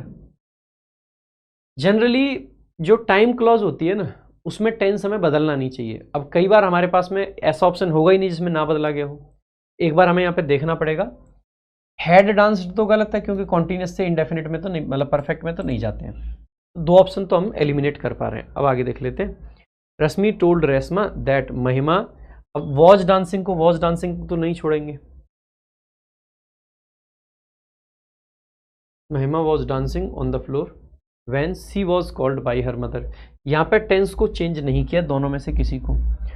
Rashmi told Reshma that Mahima had been dancing on the floor when she had been called by her mother. अब ये देखो दो ऑप्शन है, ये दोनों ही ऑप्शन डाइशी होते हैं, ऐसे कि इसमें ध्यान रखना। सामान्यतः एसएससी या तो ये वाला ऑप्शन देगा आपको पेपर में या ये देगा, लेकिन कई बार अगर किस्मत खराब है तो ये दोनों ही मिल जाएंगे। ठीक है, नॉर्मली वैसे जो रूल है वो रूल ये कहता है कि अगर पास्ट के दो एक्शन दे रखे हो इनडायरेक्ट स्पीच में, मतलब डायरेक्ट स्पीच में, तो इनडायरेक्ट बनाते टाइम उसमें से जो टाइम क्लॉज होती है उसको सामान्यतः हमें चेंज नहीं करना चाहिए। तो कायदे से देखा जाए तो इस वॉच को हैड बीन में कर देना चाहिए था और इस वॉच कॉल्ड को वैसे के वैसे रखना चाहिए था। ठीक है, लेकिन क्या यहाँ पे ऐसा है कि कोई ऐसी चीज़ कर रखी है? नहीं है। अब दूसरा ऑप्शन क्या है कि भैया दोनों क्लॉज को चेंज कर दो, तो दोनों को चेंज कर रखा है। अगर ये नहीं होता तो हम कोशिश करते कि फिर डी लगा देते कि कुछ भी चेंज मत करो। ठीक है, तो दोनों जनरली अवॉइड करना चाहिए चेंज करना। मैंने सिंस वाले में भी ये पॉइंट आपको बोला था, लेकिन अब क्या कर सकते हैं, ऑप्शन ही ऐसे तो। He told that when they had reached the station the train had already left. अब वही, ये भी वही चेंज कर रखा, कायदे से वैन वाला चेंज होना नहीं चाहिए था बट इन्होंने कर रखा है। अगर इसको भी देखेंगे, अच्छा एक चीज़ समझना, क्योंकि ये क्या है, हैड ऑलरेडी लेफ्ट है, ऑलरेडी तो पहले से ही पास्ट परफेक्ट में ही आया होगा, पास्ट परफेक्ट में आया होगा तो वही ढूंढना है जो पहले से पास्ट परफेक्ट में हो। ट्रेन वॉज ऑलरेडी लीविंग नहीं होगा, ट्रेन हैड ऑलरेडी लेफ्ट हो सकता है, ट्रेन हैड ऑलरेडी लेफ्ट हो सकता है। अच्छा, क्या टाइम क्लॉज में हैव लिख देंगे पास्ट के लिए? आप कहोगे नहीं लिख सकते, गलत हो जाएगा। व्हेन वी रीच, ये तो प्रेजेंट में आ गया, ये तो वैसे ही गलत हो जाएगा। ठीक है, क्योंकि फिर यहाँ पे when we reach the station the train will have already left. ठीक है, तो ये हो जाता, तो ये भी गलत है। तो इसका आंसर क्या होगा? व्हेन वी रीच्ड को इन्होंने चेंज करके हैड रीच्ड कर दिया है। ठीक है, the train had already left, the train had already left, B option इसका करेक्ट आंसर होगा। ठीक है, क्या एक नंबर दे रखा है, जो गलत, मतलब जो गलत है वो गलत है भाई, क्या कर सकते हैं। ठीक है, इस वाले में भी आप देखोगे कि सी और डी दोनों ही हो सकते थे उसमें। ठीक है, क्या कर सकते हैं। The reporter reported that 5 people had been drowned in a boat accident. अब हैड बीन तो यहाँ वर से ही बना होगा। ठीक है, तो 5 people वर। ठीक है,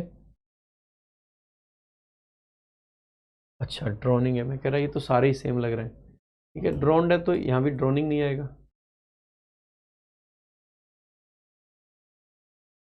the reporter said 5 people were drowned in a, मेरे को ही अलग नहीं दिख रहे हैं कि तुम लोगों को भी अलग नहीं दिख रहे हैं? तो चेंज दिख रहा है भाई, मुझे चेंज नहीं दिख रहा है, इसीलिए मैं दोनों को सही मान रहा हूँ। तुम्हें चेंज दिख रहा हो तो तुम जो मन करे उसको सही मान लेना। They requested to close the door if he was feeling cold. तो रिक्वेस्टेड है तो प्लीज रहा होगा, और प्लीज के बाद क्लोज्ड नहीं, V2 नहीं V1 आते, प्लीज क्लोज द डोर। ठीक है, तो और कब, इफ, तो कंजंक्शन आ गया, सब्जेक्ट गायब है इसीलिए गलत हो जाएगा। वॉज फीलिंग है तो यू के साथ इज बनेगा या आर, आप कहोगे आर, ये आपका करेक्ट आंसर हो जाएगा। अगला question, Rima said that if she had wings she would fly in the sky. तो Rima said that if she had wings she would fly in the sky. अब देखो कायदे से ये भी क्या है, कंडीशनल सेंटेंस है। अगर कंडीशनल सेंटेंस है तो टेंस चेंज नहीं होना चाहिए। अगर टेंस नहीं चेंज होना चाहिए तो देखो हैड और विल तो वैसे ही गलत है, हैव और वुड वैसे गलत है, हैव विंग्स और विल के साथ फ्लू वैसे गलत है। तो तीन ऑप्शन बाई चांस ऐसे ही गलत है, तो एक ही ऑप्शन बचा, यही करेक्ट आंसर है। ठीक है, क्योंकि कंडीशनल सेंटेंस में सामान्यतः टेंस चेंज नहीं होता है। I dare not oppose him, तो शी सैड, सैड तो आ गया शी। अब देखो डेयर नॉट है, हैज नॉट डेयर्ड तो नहीं बन सकता है, हैड डेयर्ड भी नहीं बनेगा। ठीक है, यहाँ पे सी डेयर नॉट अपोज हिम। अब डेयर क्या है, मॉडल है। अगर डेयर मॉडल है तो क्या डेयर को चेंज करना चाहिए? वैसे नॉर्मली डेयर की पास्ट फॉर्म डेयर्ड एग्जिस्ट नहीं करती है। ठीक है, तो सी डेयर नॉट अपोज हिम आपका बेटर ऑप्शन होगा यहाँ पे, या कहूँ कि बेस्ट ऑप्शन होगा। लेकिन एसएससी ने जो मार्क किया है उसका ये सी ऑप्शन मार्क किया है। ठीक है, डेयर की ऐसा नहीं कि पास्ट फॉर्म है ही नहीं, डेयर जब मॉडल होता है तो डेयर्ड आ जाता है, लेकिन जनरली अवॉइड करना चाहिए। मैं जैसे आपको अगर दिखाऊं कि कैसे आता है, ठीक है, लेट मी टेल यू। अगर आप डिक्शनरी खोलोगे ना, OALD, Oxford advanced learners dictionary है ना, जब इस डिक्शनरी में जाओगे आप और डेयर सर्च करोगे, ठीक है,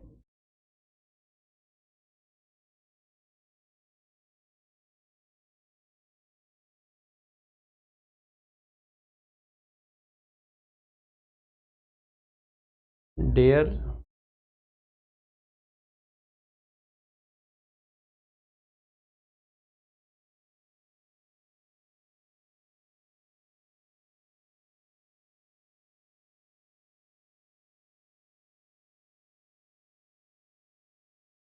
ये देखो,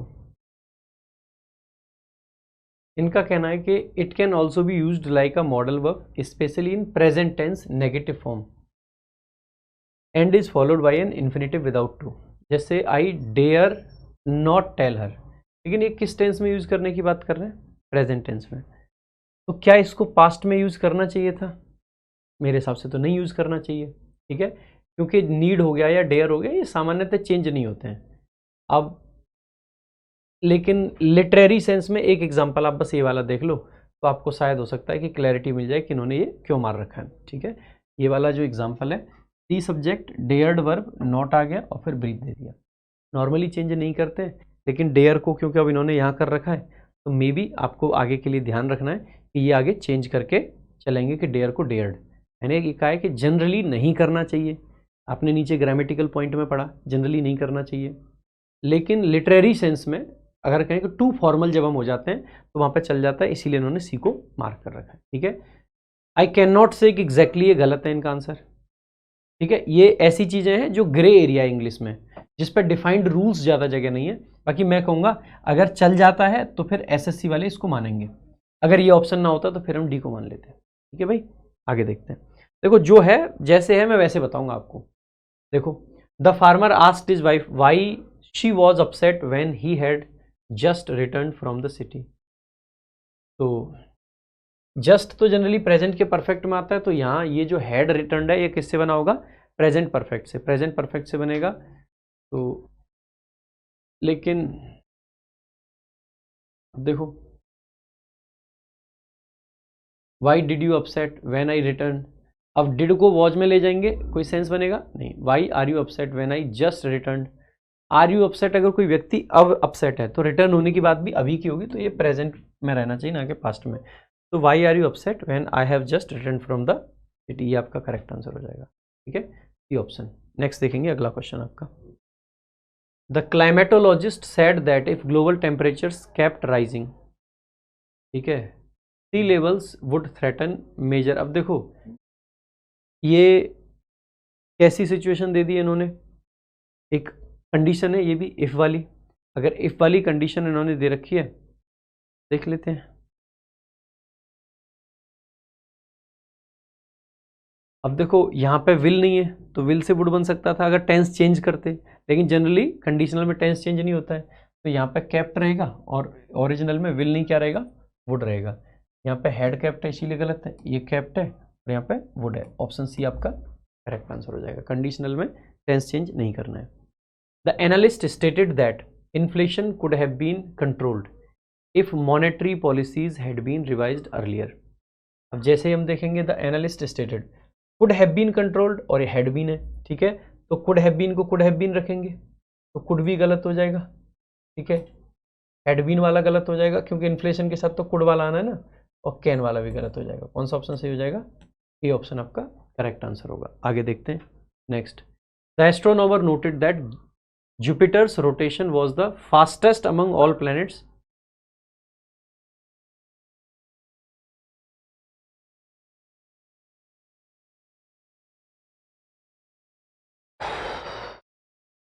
अब देखो कायदे से तो ये फैक्ट है,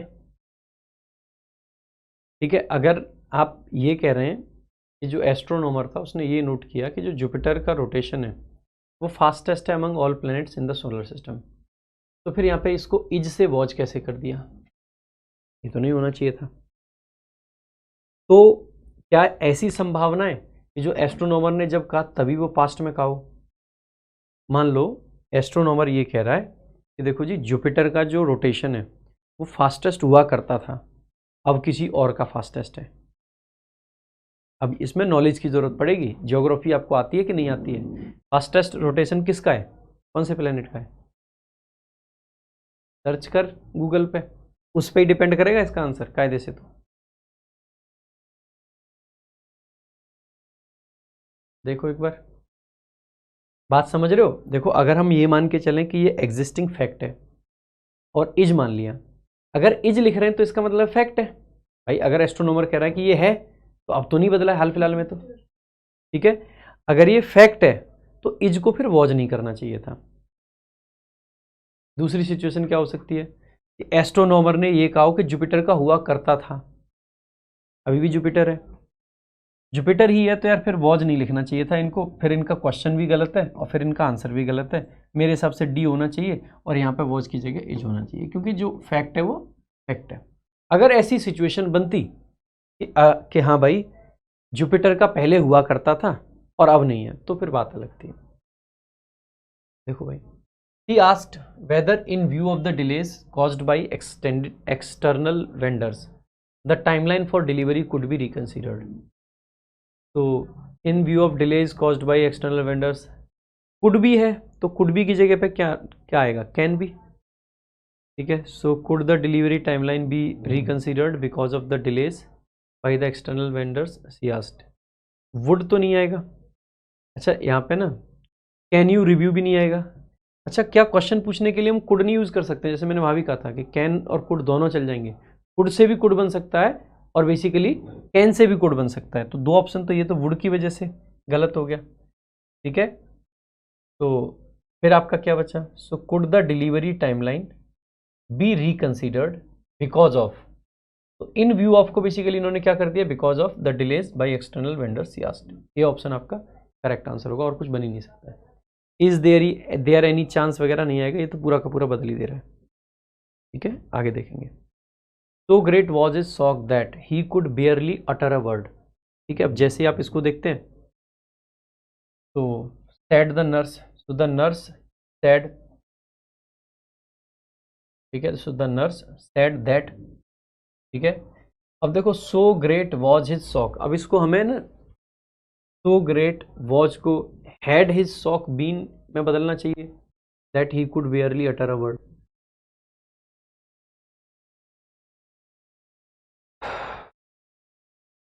ही वॉज शॉक्ड ग्रेटली ऐसे तो नहीं लिखना चाहिए, ठीक है। ये तो आपका सीधे सीधे गलत ही हो जाएगा, ठीक है। आगे दूसरा, जब यहाँ पे ओरिजिनल में इन्वर्जन वगैरह होता है इसको हटा देते हैं, तो ये भी ना सही नहीं लग रहा है, ये भी गलत हो जाएगा। His shock was so great, ये तो टेंस ही चेंज नहीं किया है, बस वहाँ पे हैड कर दिया कुड की जगह पे, वो गलत हो जाएगा, ठीक है। लास्ट वाला अगर देखें तो the nurse said that his shock was so great that, tense तो यहाँ पे भी चेंज नहीं किया है लेकिन आगे भी चेंज नहीं किया है।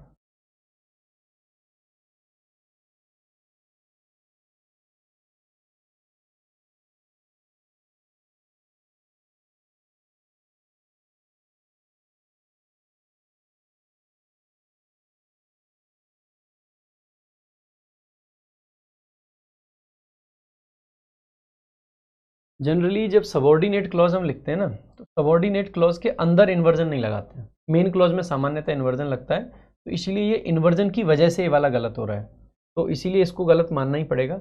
यहाँ पर टेंस ना भी चेंज हो रखा हो फिर भी हमें डी कोई ऑप्शन सही मानना पड़ेगा, और कोई ऑप्शन नहीं हम पे, क्योंकि दैट क्लॉज के अंदर इन्वर्जन नहीं लगेगा यार।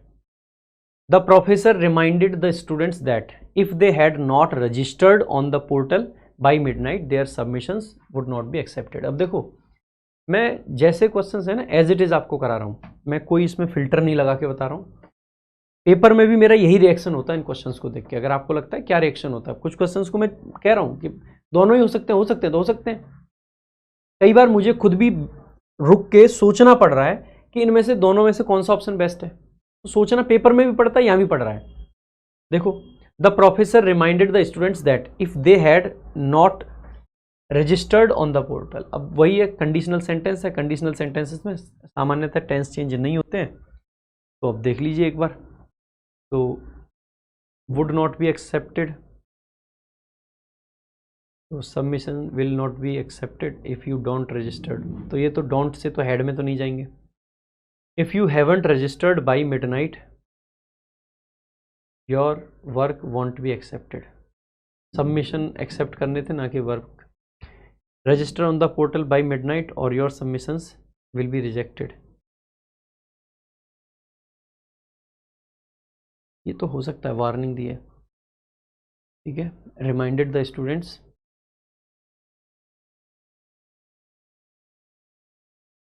ऑप्शन में रखते हैं। If you fail to register by midnight your submissions won't be accepted. अब देखो एक तरफ तो यहाँ पे लिख रखा था एक्सेप्टेड और यहाँ पे लिख रखा है रिजेक्टेड, मुझे नहीं लगता है कि एक्सेप्टेड से रिजेक्टेड पे हमें जाना चाहिए। जैसे यहाँ पे ये रिजेक्टेड था, या रिजेक्टेड को हमें यहाँ चेंज करके एक्सेप्टेड करना चाहिए, मुझे नहीं लगता कि होना चाहिए, ये तो वैसे ही गलत हो जाएगा, ठीक है। अब आपके मन में दो क्वेश्चंस आ सकते हैं कि सर बी होना चाहिए या फिर डी होना चाहिए, क्योंकि दोनों में चीज़ें तो चेंज हो ही रही हैं। If you haven't registered by midnight, अब बाई मिडनाइट तो टाइम की डेडलाइन है, और टाइम की डेडलाइन है इसका मतलब है या तो पास्ट का टाइम होगा या फ्यूचर का टाइम होगा, लेकिन प्रेजेंट का डेडलाइन नहीं होता ये, तो ये गलत हो जाएगा वैसे, ठीक है। अब ये है, तो if you fail to register by midnight your submission, अब ये फ्यूचर की बात कर रहा है, वॉन्ट बी एक्सेप्टेड, ये आपका करेक्ट आंसर है, ठीक है। और वैसे भी यहाँ पे वर्क कर रखा है, उसकी वजह से भी गलत हो जाता है। वैसे यहाँ पे परफेक्ट को मान भी सकते थे कि इसको फ्यूचर का परफेक्ट मान के चल रहे थे, इफ़ क्लॉज में अगर प्रेजेंट परफेक्ट टेंस आ रखा है तो फ्यूचर के परफेक्ट का सेंस दे सकता है, ऐसा नहीं है कि चल ही नहीं पाता। The investigator inquired whether any of the files which had been marked confidential had been accessed without authorisation during the audit period. अब सेम वही चीज़ है, वेदर लगा रखा है, इसका मतलब है क्वेश्चन रहा होगा, क्वेश्चन रहा होगा तो क्वेश्चन वाले ढूंढने में ये भी क्वेश्चन है, ये भी क्वेश्चन है, ये भी क्वेश्चन है, ये भी क्वेश्चन है, ठीक है। इन्वेस्टिगेटर ने पूछा है, ठीक है। तो हैड बीन एक्सेस्ड है, तो इसका मतलब है ये हैड बीन किस में से बना होगा, वर से बन सकता है या फिर डिड से बन सकता है। वैसे डिड से तो नहीं बनेगा, डिड से तो हैड बनेगा सीधा, ठीक है। अच्छा, तो वर एनी कॉन्फिडेंशियल फाइल्स, अच्छा यहाँ पर ओपनड है लेकिन होना चाहिए था क्या, एक्सेस्ड, तो ये तो वैसे ही गलत हो जाएगा, ठीक है। Was there any unauthorised access to marked files during the audit, the invigilator asked, ठीक है। सॉरी, द इन्वेजिलेटर नहीं, इन्वेस्टिगेटर आस्क्ड। अब देखो वॉज देयर वाला जो है ना, इसमें एक तो आप ये कह सकते हो कि पूरी डिटेल्स दी नहीं गई हैं, ठीक है। अब यहाँ पे क्या था, हैड बीन एक्सेस्ड है, तो यहाँ पे क्या हैड बीन एक्सेस्ड से हैड बीन एक्सेस्ड नहीं बना सकते हैं, मैं कहूँगा बिल्कुल बना सकते हैं, ठीक है, without authorisation during the audit. अब ये जो मार्क्ड है ना, अब इसको इन्होंने क्या किया है, जैसे यहाँ पे ओरिजिनल सेंटेंस में क्या है, मार्क वाला ऑप्शन ही नहीं दे रखा, कुछ मार्क करने का कोई सेंस भी है, लेकिन इन्होंने यहाँ पे अलग से ये ऐड कर रखा है, which had been marked confidential. Which had been marked confidential को इन्होंने सिर्फ और सिर्फ रिड्यूस करके क्या लिख दिया है, कॉन्फिडेंशियल। तो इन्होंने क्या किया है, यहाँ पे एक फ्रेज था, उस फ्रेज को बदल के क्लॉज कर दिया है, for no reason, for absolutely no reason. ये सब चीज़ें चलेंगी, मैं कह रहा हूँ लास्ट में सेंस देखना है और चार में से बेस्ट जो है वो हमें चूज़ करना है भाई। अगला question, if you had followed my advice you would not be in mess now, she said angrily, ठीक है। तो सी सेड एंग्रीली दैट, अब देखो हैड फॉलोड है तो हैड फॉलोड को तो हैड फॉलोड ही रखेंगे, ये फॉलोड है, यहाँ पे हैड फॉलोड है, यहाँ पे हैड फॉलोड है, ठीक है। यहाँ पे वुड नॉट प्लस वी1 है तो वुड नॉट प्लस वी1, यहाँ पे would not be in that mess, this को तो दैट करना ही पड़ेगा, टाइम तो चेंज हो गई, ठीक है। नाउ को देन करना पड़ेगा, ठीक है, और यहाँ पे दिस मैस, तो आपका सी ऑप्शन जो है ना वो करेक्ट आंसर हो जाएगा, ठीक है। टाइम तो चेंज हो गई ना। नेक्स्ट देखो, he told the volunteers that once the list was finalized no further changes could be made under any condition। तो he told the volunteers, volunteers को क्या बोला उसने कि कोई भी फर्दर चेंज नहीं होंगे एक बार अगर फाइल को फाइनलाइज कर दिया जाएगा। ठीक है, तो देख लेते हैं। There will be no changes allowed after finalising the list. List कर दिया है फाइल की, मतलब लिस्ट ऊपर भी था, once the list was finalised. Once we finalise the list you must not make any changes. No changes can be made once the list is finalised under any condition. Even after finalising the list changes might be accepted. ये तो देखो, ये तो एकदम ही अलग option हो जाता है। ठीक है, एकदम ही गलत है। आगे, there will be no changes allowed. ठीक है, तो इसने कहा है कि आफ्टर फाइनलाइजिंग द लिस्ट। अब देखो, ये यहाँ था कि लिस्ट वॉज फाइनलाइज्ड, यानी कि ये पैसिव स्ट्रक्चर था, और पैसिव से यहाँ पे इन्होंने इसको किस में कर दिया, एक्टिव में। तो क्या एक्टिव पैसिव चेंज करने में नहीं करने, तो ये गलत हो जाता है। Once we finalise the list you must not make. यहाँ पे ये कहना चाह रहा था कि no changes, no further changes could be made, ये पैसिव था, इन्होंने इसको क्या कर दिया, एक्टिव कर दिया, तो ये गलत हो जाएगा। यहाँ पे देख लेते हैं, no changes can be made, list is finalised, is को कर दिया वॉज, और कैन बी को कर दिया कुड बी। ये आपका करेक्ट आंसर होगा। अगला देखेंगे। The teacher said to the students, had you been studying sincerely you would have passed the examination. ये भी वही है कि भैया टेंस चेंज इसमें नहीं होना चाहिए। ठीक है, अब हेड वाला डायरेक्ट तो ये नहीं रखा है, सब में क्या लगा रखा है, इफ लगा रखा है, तो सब में इफ है। तो the teacher told the students. अब ये क्वेश्चन है या आपका फैक्ट है, आपको कंडीशनल सेंटेंस है, क्वेश्चन नहीं है, तो आस्क्ड तो नहीं आएगा, ये वाला गलत हो जाता है। ठीक है, आगे, told the students that if they had. अब यहाँ पे क्या है, बीन स्टडिंग है, यहाँ पे हैड स्टडीड है, तो गलत हो जाएगा। तो कौन सा ऑप्शन बचा, यही आपका करेक्ट आंसर हो जाएगा, सी ऑप्शन। ठीक है, आगे देखते हैं। The manager said, why didn't you inform me before taking such a major decision. तो अब ये तो क्वेश्चन है तो आस्क्ड में बदल देंगे। The manager asked. ठीक है, वाई आ गया, वाई जो WH वर्ड होता है उसी को कंजंक्शन मान लेते हैं, तो कंजंक्शन मान लिया। यहाँ पे हैडंट कर दिया है, गलत हो जाएगा, क्योंकि असैरेटिव स्ट्रक्चर हमें चाहिए।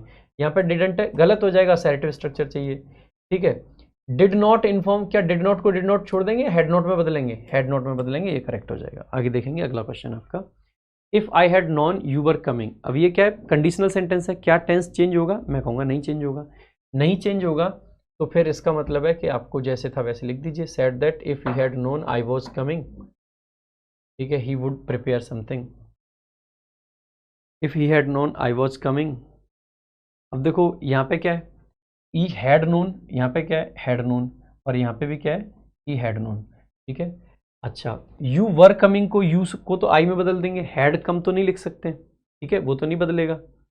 अब यहाँ पे क्या है, न्यू कर दिया है, ये तो नहीं बदलेगा, तो ये भी गलत हो जाता है। दो ऑप्शन आपके एलिमिनेट हो गए। यहाँ पे आई वॉज कमिंग है, यहाँ पे भी आई वॉज कमिंग है। यहाँ पे वुड प्रिपेयर है, यहाँ पे वुड हैव प्रिपेयर्ड है। वुड प्रिपेयर तो नहीं लिखेंगे, जो वुड हैव था वही लिखा जाएगा, तो सी ऑप्शन करेक्ट हो जाएगा। ठीक है, आगे, how foolish of me to have trusted such a liar. ठीक है, अब ये भी वही है, हाउ फुलिश ऑफ मी, ये जो एक्सक्लेमेटरी सेंटेंसेस होते हैं उनको सिंपल में बदलना होता है। ठीक है, तो एक्सक्लेम्ड है तो एक्सक्लेम्ड तो आएगा, एक्सक्लेम्ड तो आएगा। यहाँ पे सैड दैट है, तो सैड दैट वाला तो गलत हो गया। रिग्रेटेड आ सकता है, आ सकता है। ठीक है, कोई व्यक्ति रिग्रेट कर रहा है। How foolish of me to have trusted such a liar, ये कह रहा है that he was foolish to have trusted such a liar, that he had been so foolish to have. अब देखो, ये जो परफेक्ट इन्फिनिटिव होता है ये क्या होता है समझना। मैं अगर प्रेजेंट में कोई बात कह रहा हूँ, एक बात मैंने प्रेजेंट में कही, मैं कहूँ I am so foolish to trust you, इसका मतलब क्या होगा। या मैं कहूँ कि मैं बहुत फुलिश हूँ so as to trust you, कि मैं आपको ट्रस्ट कर रहा हूँ, इसका मतलब है कि मैं फुलिश भी अभी हूँ और ट्रस्ट भी अभी कर रहा हूँ। ठीक है जी, तो मतलब यही है। लेकिन अगर मैं कहूँ कि I am too foolish to have trusted such a liar, इसका मतलब क्या है, मैं फुलिश अब हूँ और मैंने ट्रस्ट कब किया होगा, पास्ट में। अगर हम परफेक्ट इन्फिनिटिव लिखते हैं तो जिस कॉन्टेक्स्ट में बात हो रही होती है उससे एक स्टेप पीछे का टेंस होता है, सही बात है। अब अगर इस सेंटेंस को आप समझें, इस व्यक्ति ने जब भी कहा होगा कि यार मैं कितना मूर्ख था जो मैंने इसको ट्रस्ट किया, तो ये व्यक्ति मूर्ख भी इस पॉइंट पे था। मान लीजिए आज हम बात कर रहे हैं, इस व्यक्ति ने ये बात किसी को आज बताई है। ठीक है, ये बात जब कही गई है, ओरिजिनल बात जब कही गई है, तो ये आज बात कर रहा है। लेकिन ये मूर्ख कब रहा होगा, आप कहोगे सर ये इसी पॉइंट पे तो मूर्ख था और इसी पॉइंट पे इसने ट्रस्ट किया, यही तो कहना चाह रहे हैं। अब इसी बात को जब फिर से रिपोर्ट किया गया, इस वाले व्यक्ति ने जब कहा, तो ये बात ऑलरेडी किस में चली गई, पास्ट में। इस बात को आज कहा जा रहा है। अब अगर टेंस के कॉन्टेक्स्ट में जाके इन क्वेश्चंस को देखें, ये सेल्फ डिजाइंड क्वेश्चंस हैं, देख लेना एक बार, ठीक है। Exclaimed that he was foolish, यानी कि वो फुलिश किस पॉइंट पे था, यहाँ पे हमने कहाँ बताया था कि फुलिश कहाँ है, आप कहोगे सर ये फुलिश भी यही है और इसने ट्रस्ट भी यहीं पे किया है, दोनों भाई हम यही तो कहेंगे, मैं मूर्ख था जब तुमको ट्रस्ट किया, अब नहीं हूँ, जब ट्रस्ट किया था तब था, ठीक है। इसका मतलब क्या होगा, तो फुलिश भी और ट्रस्ट भी, ठीक है जी।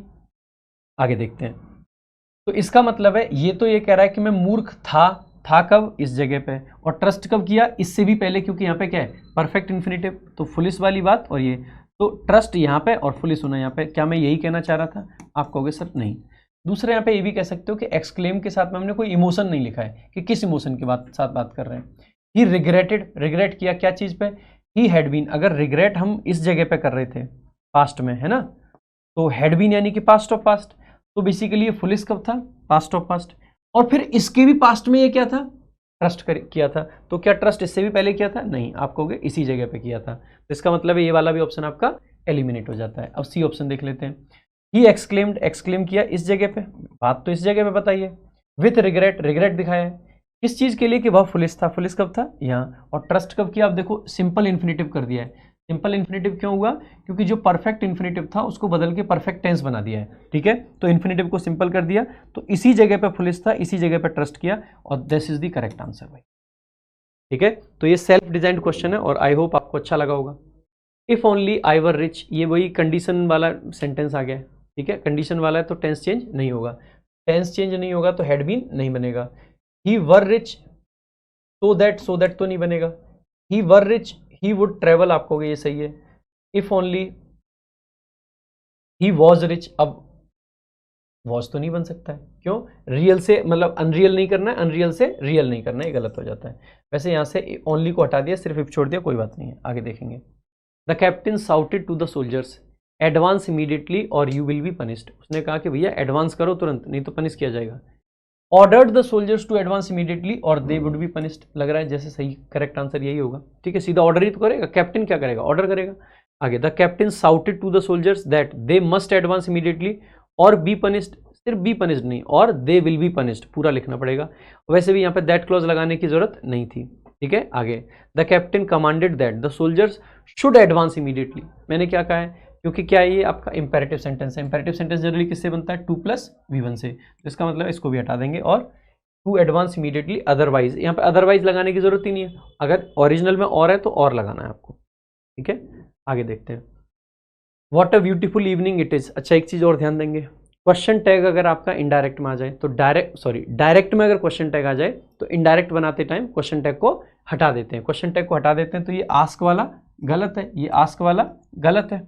अब देख लो दो बच्चे, exclaimed that it was such a beautiful evening और एक्सक्लेम्ड विथ वंडर, यहाँ पे कोई इमोशन नहीं है और यहाँ पे एक इमोशन दे दिया, इमोशन वाला आपका करेक्ट हो जाएगा, ये करेक्ट आंसर है, ठीक है। बाकी मेरे भाई अगर आप बहुत अच्छे से पढ़ना चाहते हो, सारी चीज़ें कवर करना चाहते हो, आप जरूर चेकआउट करना इंग्लिश स्पेशल VOD बैच, और अगर सीरीज आपको अच्छी लग रही है, भाई बहुत एफर्ट लग रहे हैं पढ़ाने में, वीडियोज़ बनाने में, रिकॉर्ड करने में, वो भी डेली करने में, तो मैं कहूँगा कि भाई लाइक शेयर रुकना नहीं चाहिए और सब्सक्राइब जरूर कर लेना चैनल को। बाकी अपने जितने नए लोग हैं जो भी पेपर दे रहे हैं सबको बताओ, और CHSL का पेपर हुआ है और जितने रिव्यूज़ हैं उसके हिसाब से मुझे लगता है कि AI जनरेटेड पेपर ही आ रहा है, और अगर AI जनरेटेड आ रहा है तो you know pattern analysis and trend Hunt करना है आपको, दैट्स इट, ठीक है। बाकी मेरे भाई आप लाइव भी पढ़ सकते हैं मेरे से, लाइव बैच हमारा 999 रुपये का आपको अवेलेबल रहता है। बाकी मेरी एक सारी किताब से ये भी अवेलेबल है मतलब ये फ्लिपकार्ट वगैरह पे, वहाँ पे आप सब मिल जाएंगी, अभ्यास प्रैक्टिस के लिए, ये वोकैब के लिए, ये ग्रामर के लिए है, और ये आपकी छोटी बुक है पॉकेट रॉकेट जो कि रिवीजन के लिए रहती है, ठीक है। बाकी टेलीग्राम पे आपको सारी फाइल्स मिलेंगी, तो जरूर टेलीग्राम पे जाएं और सारी फाइल्स को देखें, ठीक है। आज के लिए अभी के लिए इतना ही रखेंगे, मिलेंगे अगली वीडियो में। थैंक यू सो मच, जय हिंद जय भारत।